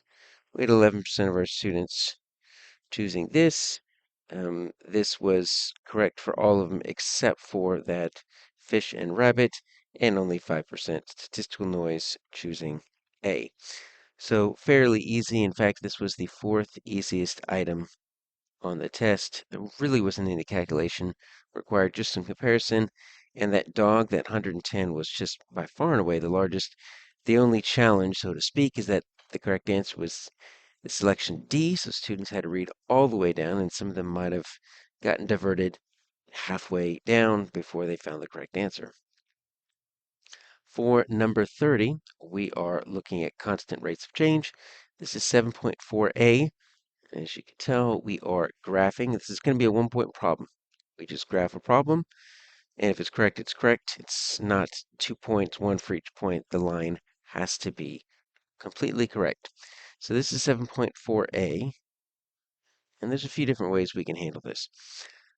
Let's start with the table of values. So x and y. So what do we have here? A recipe for trail mix requires 1.5 cups of nuts for every cup of dried fruit. Okay, so every cup of dried fruit. So that's, I'm going to put right there. Dried fruit is my X, my nuts are my Y. So 1.5 cups of nuts for every cup. That's 1 cup. So there we go. I've got XY coordinate right there. Okay. So I've got 1 cup of nuts, 1.5 cups of 1.5 cup of the dried the nuts, and 1 cup of the fruit. Now I need to add some more. Well, if I've got, you can always think, well, if there are 0 cups of dried fruit, right, we can assume there's going to be 0 cups of nuts, so it is proportional. And then we could just take these values right here, and we can double them, right? 1 and 1 make 2, 1/2 and 1/2, 1.5 make 3. Right, so you see this linear equation starting to develop here. We've got that rate of 1.5, and I could even double this. Be right at the edge, but I can do 4 and 6, right? I ended up skipping one, that's fine. That one I missed would be adding that 1 and that 1.5, that'd be a 3 and 4.5. All right, so that's it. That's all I can really graph here. So what I want to do is I'm going to just start with the 0 and the 1 and the 1.5. So I'm going to put my 2 points right there. And you notice that once I do that, right, I can kind of shift it all over the place. But no matter where I put my 2 points, it is going to end up with that line. I'm hitting all the points there. I use the table of values. You didn't necessarily need to create a table of values. If you realize this is your rate, right, you could have just gone the rise over run, right? Your slope is going to be rise over run, so you could have gone up 1.5 and gone over 1. Then you could have gone up another 1.5 and over 1, right? That's another way to do it as well. So this is our correct answer, just this particular line. And we had, for this one, for the 1 point, the correct answer, we only had 29% of our students get it correct. We had 70% get it incorrect. So this one was definitely difficult. This was tied for our third most difficult item on the test. And I think a big part of it was the fact that it was a graphing problem. So I would definitely suggest sharing with students multiple ways to solve this, right? Table of values, just graphing directly using the slope, the rise over run. That's another way to do it as well. You could just calculate using that scale factor. You'd end up needing table of values to get that done. But there's multiple ways to solve this, and they all are correct. For number 31, we are looking at simple and compound probabilities. This is 7.6i, and we have a deck of cards here. And we've got red, blue, orange, and yellow cards. A card is drawn and then replaced. All right, so that's important because if we're pulling multiple cards, every time you draw one, if you don't replace it, your denominator changes because if that card is pulled out and not replaced, that's just going to change how we're going to calculate. But if we are going to draw it and then replace it, that's important. We're doing it 40 times. Here are my results. Okay, so what is my experimental probability? Now, we don't know a theoretical probability because they don't tell us how many we have of each. Now, you could assume there might have been 10 of each, but there's a difference between experimental probability, that's just an assumption there, and a theoretical probability. If it was 10 of each, you would assume that you would pull out 40 times, you would get 10, 10, 10, and 10. But that's not always how it works. So that's why we have the difference between experimental and theoretical probability. So what is the experimental probability that we're going to draw out a red or an orange? Okay, so my red is 9, my orange is 13. So 9 and 13 is going to make 22 over how many total cards are there? 40. That's it. That is my answer. Now, I don't have 22 over 40 because I need to simplify. So I'm going to make that 11 over 20. And the answer is C. So it's a pretty straightforward problem if we understand what it's asking of us. And quite honestly, it was on the easier side. 55% of our students got that correct. We had 21% choosing A. Now, that's only orange. Not sure why you would get orange. Um, B is 13%. Now, this is the 1/2. This is probably that theoretical probability, assuming it's 10, 10, 10, and 10. It might not be. They never said. And then 11% chose D, which is only red. So I'm not sure why we would choose only red or orange, but we had, 32% of our students choose one color over the other rather than both. So this is a reading problem. We need to understand what it's asking of us. But ultimately, it's tied for the 9th easiest item on the test. So not that difficult, pretty straightforward. We are pretty pleased when we get a probability question like that for students to work with. For 32, we are looking at comparing numeric data. Okay, this is 7.12a, and we are looking at some dot plots here. Let me scroll down. We've got some statements that we're going to need. We're going to need to do a little bit of scrolling here. So let me see if I can do a little bit of zooming out. No, it's maxed out. So we're just going to need to scroll on this one.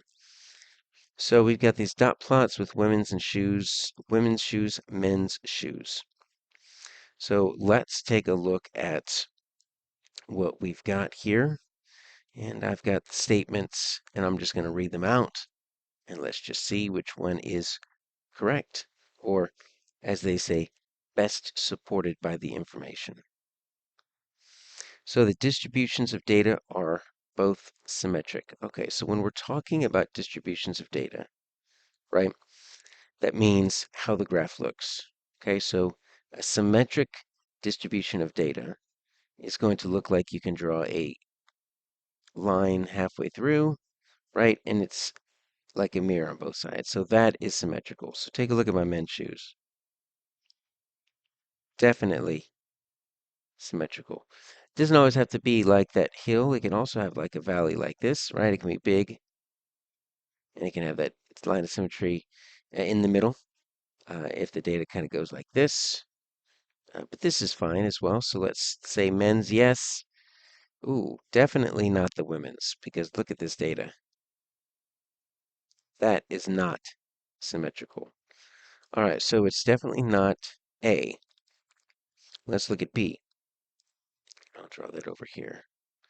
The distribution of data for men's shoes is symmetric. Yes. But the women distribution for women's shoes is not. Yes. That's the one that we said was no good. This was not symmetrical. All right, so B is looking good. Let's check, make sure C and D are incorrect. The distribution for data of women's shoes is symmetric. No. And the men's shoes is not. No, this is absolutely wrong. Okay, and then neither is symmetric. All right, so the whole thing is just about symmetric data, and one is, one is not, both are or both are not. Okay, so once we've identified what is or is not symmetric, that's the key term here. Our answer is B. Now, how did we do on this one? Well, we had 59% of our students, almost at that 60% threshold, get that correct. That's pretty good. We had 21% of our students choose C, so that tripped us up a little bit. So this was the exact opposite. So students might not have understood what the word symmetric meant. They recognized visually that the men's and women's shoes looked different, but they didn't really quite have a firm grasp of that term symmetric, so they actually confused symmetric with uh, unsymmetric, right? Or non-symmetric. So that was probably what tripped them up on that one. We had 11% choose D and only 9% choose A. So Not much to talk about there. So this ended up being pretty easy. This was tied for our sixth easiest item on the test, and one in which our students were fairly successful with. So for number 33, we are describing pi. This is 7.5b. The standard is always one in which it is pretty straightforward if students can recognize it, because the standard literally asks students to describe pi as the ratio between their circumference and the diameter. So we have a circle. Let's draw a circle. It has a radius of 10 inches. So let's draw a line here. We're going to represent this as 10 inches. The circumference of the circle is c. Okay, so I'm just going to put this arrow right here,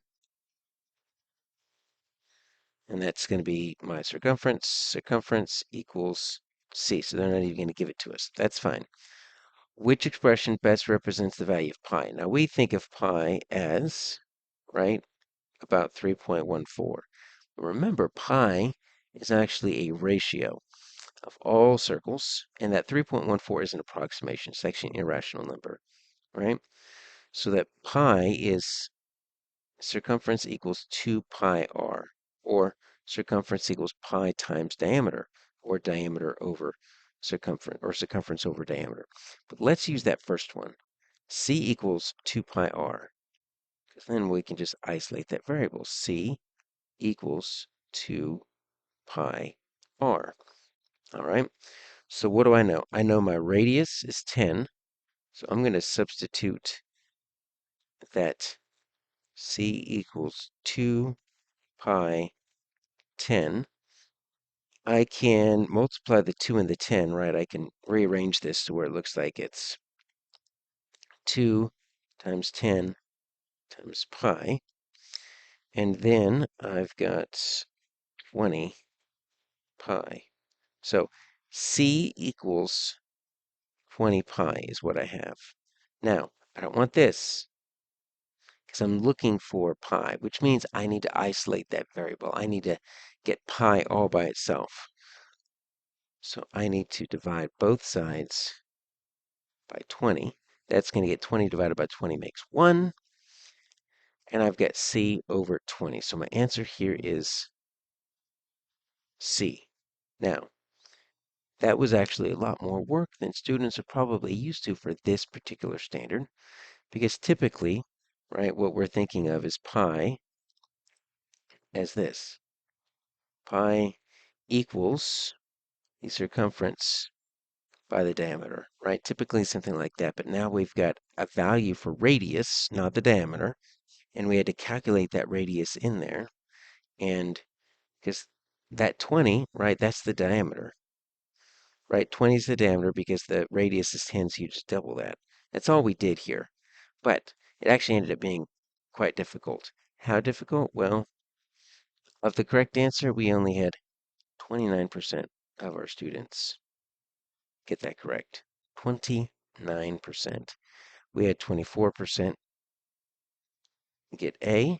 We had 29, the exact same percent get B. We had 20% get D. So of the 29% that got C, there's no guarantee that even half of them knew what they were doing, because look at those numbers.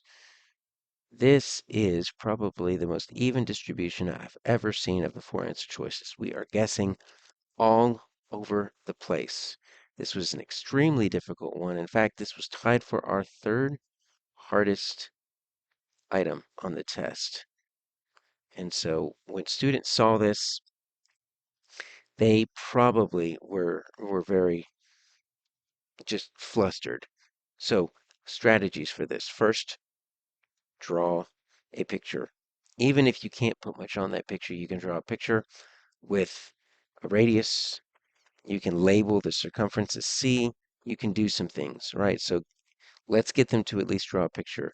The second key is to get into this reference material and find the formula that uses r as in its circumference. So C equals 2 pi r. So we needed to know first that we're dealing with the circumference, right? They gave us the circumference rather than the area, because we also could have used a equals pi r squared.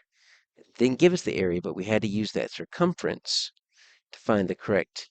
We could have done c equals pi d, which would have worked, or equals 2 pi r. So it's in the act of gathering representations, formulas, and then we still had to substitute, we had to simplify, and then we had to isolate the variable. So there's still several steps here. So this just needs a lot of practice because this one was definitely difficult for our students. For number 34, we are looking at equations and inequalities. This is standard 7.11a. And what seems like a fairly straightforward problem here, it's actually a little bit difficult. What is the solution to the equation? And then we've got 4 plus 1 half x minus 8 equals 12. All right, so here's one thing that we need to keep in mind. We're trying to isolate this x, right? So we're trying to solve for that x. We're going to use the properties of equality to get rid of various things from the left side of the equation and the right side of the equation at the same time. But we've got three terms here. So I've got a 4, I've got a 1 half x, and then I've got a negative 8, okay?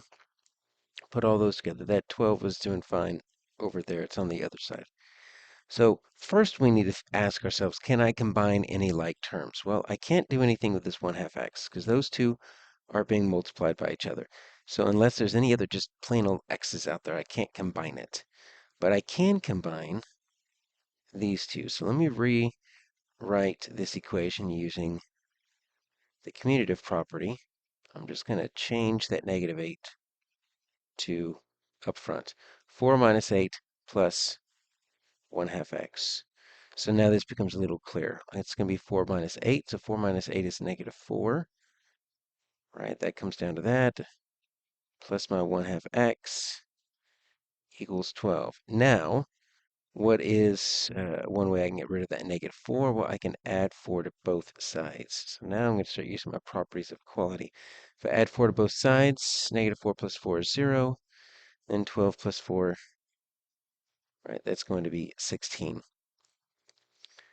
And then I've got 1 half x equals 16. Now this where it gets a little bit tricky. How do I get rid of that 1 half x? Because that 1 half x might as well be x over 2, right? Dividing by 2 is the same as multiplying by 1 half. Well, what's the opposite of division? Multiply. So let's multiply both sides by 2. So 2 divided by 2 is really what that's going to be. And that's just going to be x equals 16 times 2, which is 32. So we can plug that back in. So let's do 4 plus 1 half of 32 minus 8 equals 12. Let's check our work. 4 plus 1 half of 32 is 16, minus 8 equals 12. 4 plus 16 is 20, minus 8 equals 12. Does 20 minus 8 equal 12? Yes, it does. So that is our answer D. Now, as I said, this one was difficult. Look at our answer distribution here. 27% chose D. 27% choose B. 27% chose C. That's wild. And then 19%. So this was a whole lot of guessing. Just students being confused as to how to do this, right? And so there are some rationales that TEA put out as to how students could have chosen any of these answers, but when you're sitting at 19, 27, 27%, we're not really working this out incorrectly. We're just guessing. So we need two different strategies for students on problems such as this. First, using the properties of equality, and it just takes a lot of practice. Especially, I think one thing that might have tripped them up was having two like terms that needed to be combined, right? On opposite sides of this 1 half x, and you can't combine the 1 half x with anything. So discussion about combining like terms would probably be the first stumbling block for our students. And then once you get that, even if you can get it down to this, right? That's going to be difficult. Is how do you simplify with 1/2 x, right? So viewing that 1/2 x as a dividing by 2 or something that you can use, just knowing the opposite of 1/2. That's probably a difficult multiplying by 1/2. And then if neither of these work, right, that's one way to do it.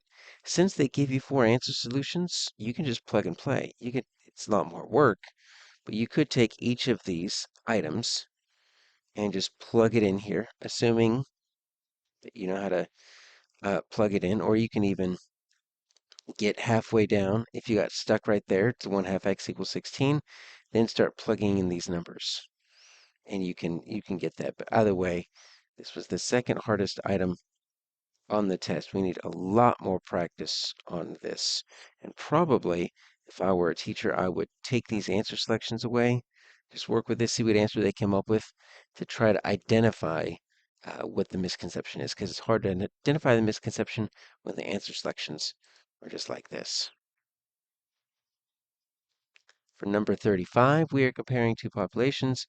This is 7.12c, and we've got drag and drop here. So what do we have here? We got Mr. Johnson. He is conducting a random survey, ask students to choose their favorite non-academic subject, art, PE, music, and the light bars are 6th, the dark bars are 7th. Okay, so what can we predict about 6th and 7th grade? So this is just a random survey, so we're going to use this to predict future um, survey responses. Okay, so more 6th graders would choose what?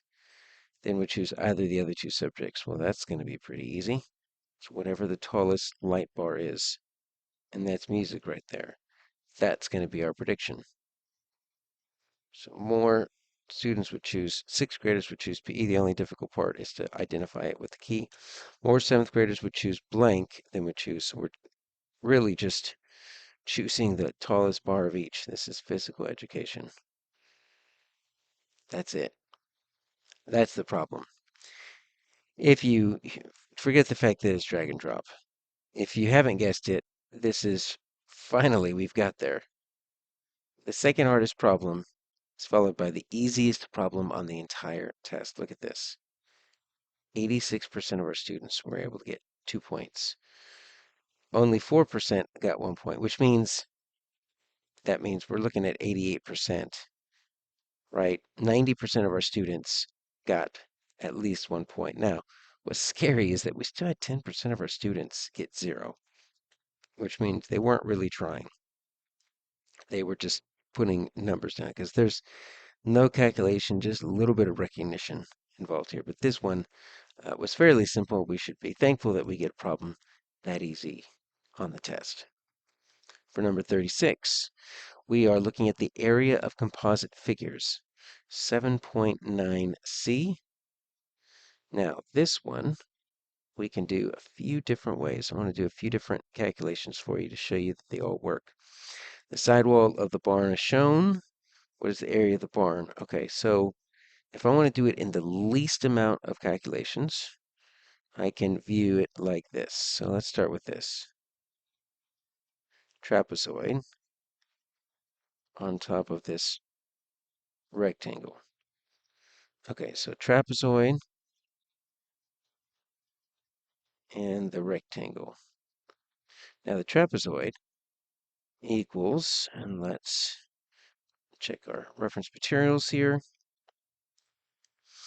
1/2, let's scroll over, and then base 1 plus base 2 times height. All right, so 1/2 base 1. Okay, let's make this base 1. So that's going to be 15. Plus, let's make that base 2, which is going to be this 15 plus the 3 plus the 3, right? That's the 15. So that's going to be 21. And then what's my height? 4. All right, so 1/2 of 15 and 21 is 36. times 4. Let's go and multiply the 1/2 times 4. You can multiply in any order. That's going to be 2. So that is 2 times 36. And that equals 72 square feet. Now that's just the trapezoid. Rectangle is pretty easy, 1115. Base times height. So let's figure out what that one is, because I feel like we'll be using that quite a bit. 15 times 11. That's just going to be 15 and another 15, 165.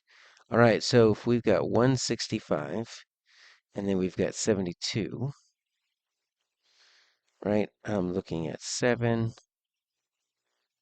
237 feet. Right, so you see your answer there as C. Now, that is not the only way to solve this. Let's look at it a different way. So you can break it up into chunks. You could do 2 rectangles, big one, small one, and then these 2 triangles. All right, so let's try that. So we know what this big rectangle is right here. That's going to be 165.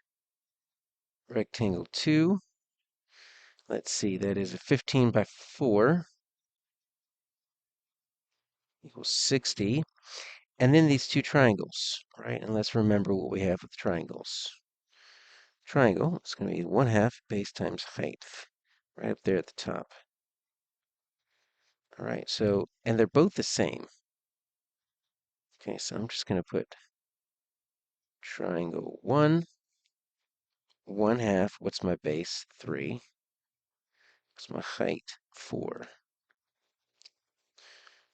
All right, so that's 1/2 times 12. That equals 6. Triangle 2 also equals 6. They're the same thing. So let's add it up. 165 plus 60 plus 6 plus 6. I can tell you what it's going to be. It's going to be 237, right? Because it's the same shape. Doesn't matter how you cut it up. That's 12. That's 17. That's 12. That's 13. It's 237. All right. If you really wanted to, you could turn this whole thing into one big rectangle. Let's look at that one. And then you got 2 little triangles, because I already know what the 2 little triangles are. The 2 little triangles are 6 and 6. What's this big rectangle? 15, and that's going to be 11 and 4. All right, 15 times 15, it equals 225. And then 6 and 6 make 12. Yeah. So either way, our answer is C. That would be something that I would do with my students. I would show them multiple ways to break it up so they get the firm understanding that composite shapes, you've got many different options here. But this was actually slightly on the more difficult side for our students. So for the correct answer of C, right, we had 47% get that correct. So not quite at that 50% mark. We had 26% choose B, and then 13%. So that's kind of statistical noise. So what is it about B?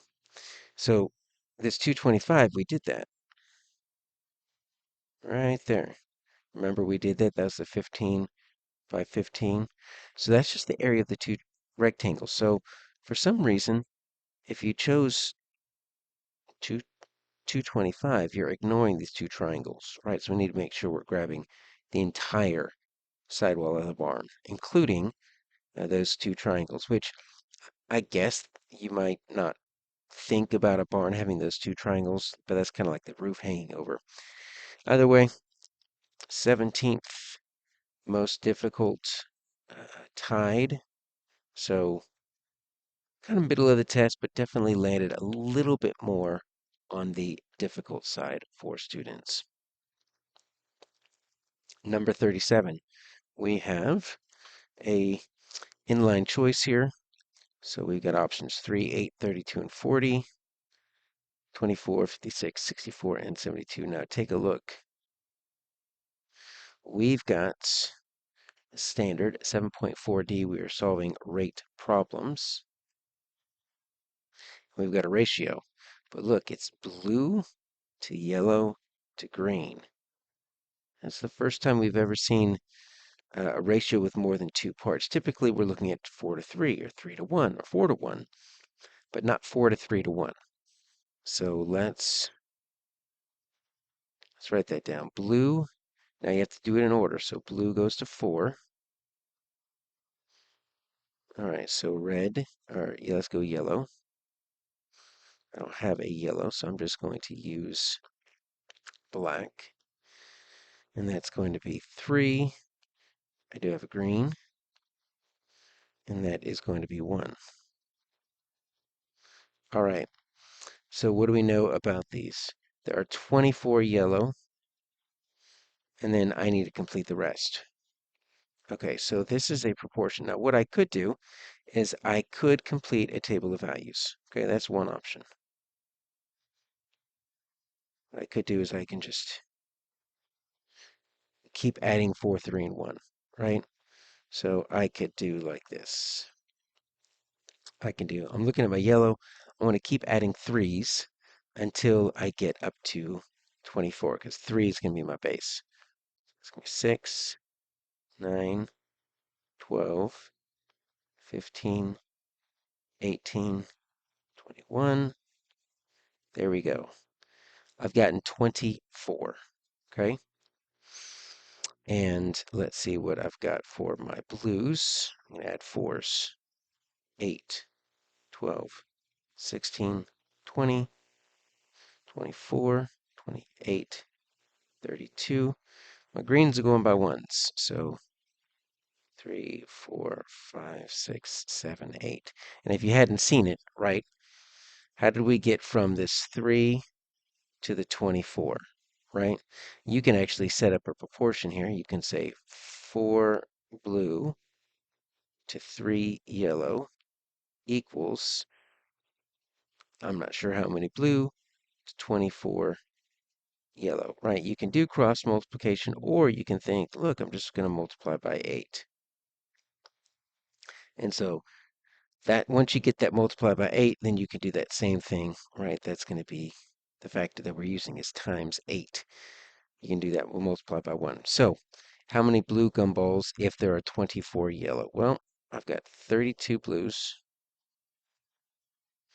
The machine contains a total of, all right, so I have one more calculation to do.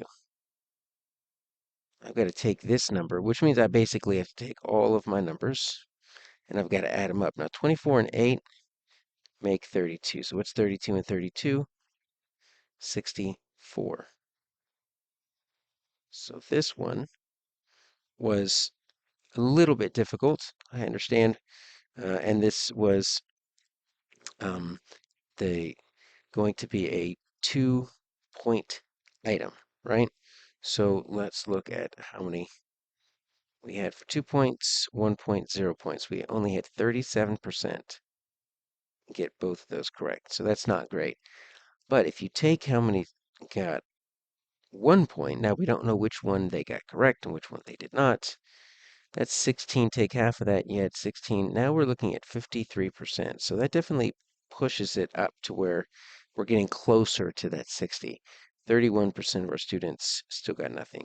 This ended up being on the easier side. This was tied for the 11th easiest item on the test. And even though we've yet to really encounter that 3-part ratio, it is still, once we see it as proportional, it's something that we can still access with just your traditional proportions. Now, a table of values, or you don't need the full table of values. You could have just done this. Once you figured out that it's going to be a times 8, right, you could have just done this. 32. You're going to need all three of these, 32, 24, and 8, because you're going to need that to add up to get to your 64. But I would definitely encourage students to write out a table, even if it's not the full table of values, even if it's this abbreviated one, once you figure it out, you're multiplying by 8, because you need that to keep all the numbers organized, especially for that second inline choice option. And for the last item of the test, number 38, we are making inferences about populations. This is 7.12D. So we've got data here about a dot plot, and we're going to make this use this information to make a prediction or an inference about the next order, okay, the order they're going to pick. So what they're doing is they're taking previous information, a random sample of orders on Monday, and they're going to use that to try to predict what's going to happen next Monday. So there's our data on the dot plot, right? Each dot represents one order. So what is going to be best predicted by us? Well, most orders will be for 10 sandwiches. Now, 10 is the largest number, but honestly, 1 is the most. Like, people don't go into a deli to order 10 sandwiches unless they're ordering for a party or something. 1 makes the most sense. So that's not going to work. Fewer than 50% of the orders will be for 1 to 5 sandwiches. Okay, 50% of what? Do they give us the, they do not give us the total. So let's count this up here. So I've got 1, 2, 3, 4, 5, 6, 7. Just going to record these. That's 1 less. That's 6. 1 less. That's 5. Also 5, 3, 3, 2, 4, 0, and 5. All right, so we need to add this total up. All right, so I'm going to make tens. I've got 10, I've got 20, I've got 30, 33, 35, 40. All right. So less than 50%, fewer than 50% of the orders will be for 1 to 5 sandwiches. Okay, so 50% of 40 equals 20. So fewer than, so it needs to be less than 20. So 19 or less will be for 1 to 5. So I've got 6, 13, 23. We're already done. 26. So that doesn't work. And visually, right, you can just tell if you were to take the 1 to 5, cut it right here, you can tell like that's the biggest chunk of the orders. So that's not going to work, even just visually, right here. This half is bigger than the other half. All right, more orders will be for 1 or 2 than for 9 or 10. Well, that's going to work because look, I've got 13 orders there. I've only got 5 orders. No one even chose 9. So 13 is going to be greater than 5. Yes. And then more than 50% of the orders will be for 6 or more. More than 50, so that's going to be greater than 20. Let's see, I've got 3, 2, that's 5, that's 14. So no, that's kind of that same thing with B, right? All right, so that is our answer of C. This was the last item on the test, and it was a nice one to end on because our students did fairly well. 73% got the correct answer. That's fantastic. We should be extremely pleased with this. There even is a little bit of calculation. It's more comparison than calculation. You do need to calculate here, but you can also just visually kind of eyeball it. We had 5% choose A. We had 16% choose B, right? So I'm not sure where they messed up on that one unless they weren't really looking at the graph. And then we had 3% choose D. So this one was pretty easy. In fact, this was the third easiest item on the test. So a lot of these times that we're looking at data on a dot plot or a bar graph, we're going to be taking a fraction of the data, a percent of the data, a decimal of the data. We're going to be using that to compare and make inferences about populations.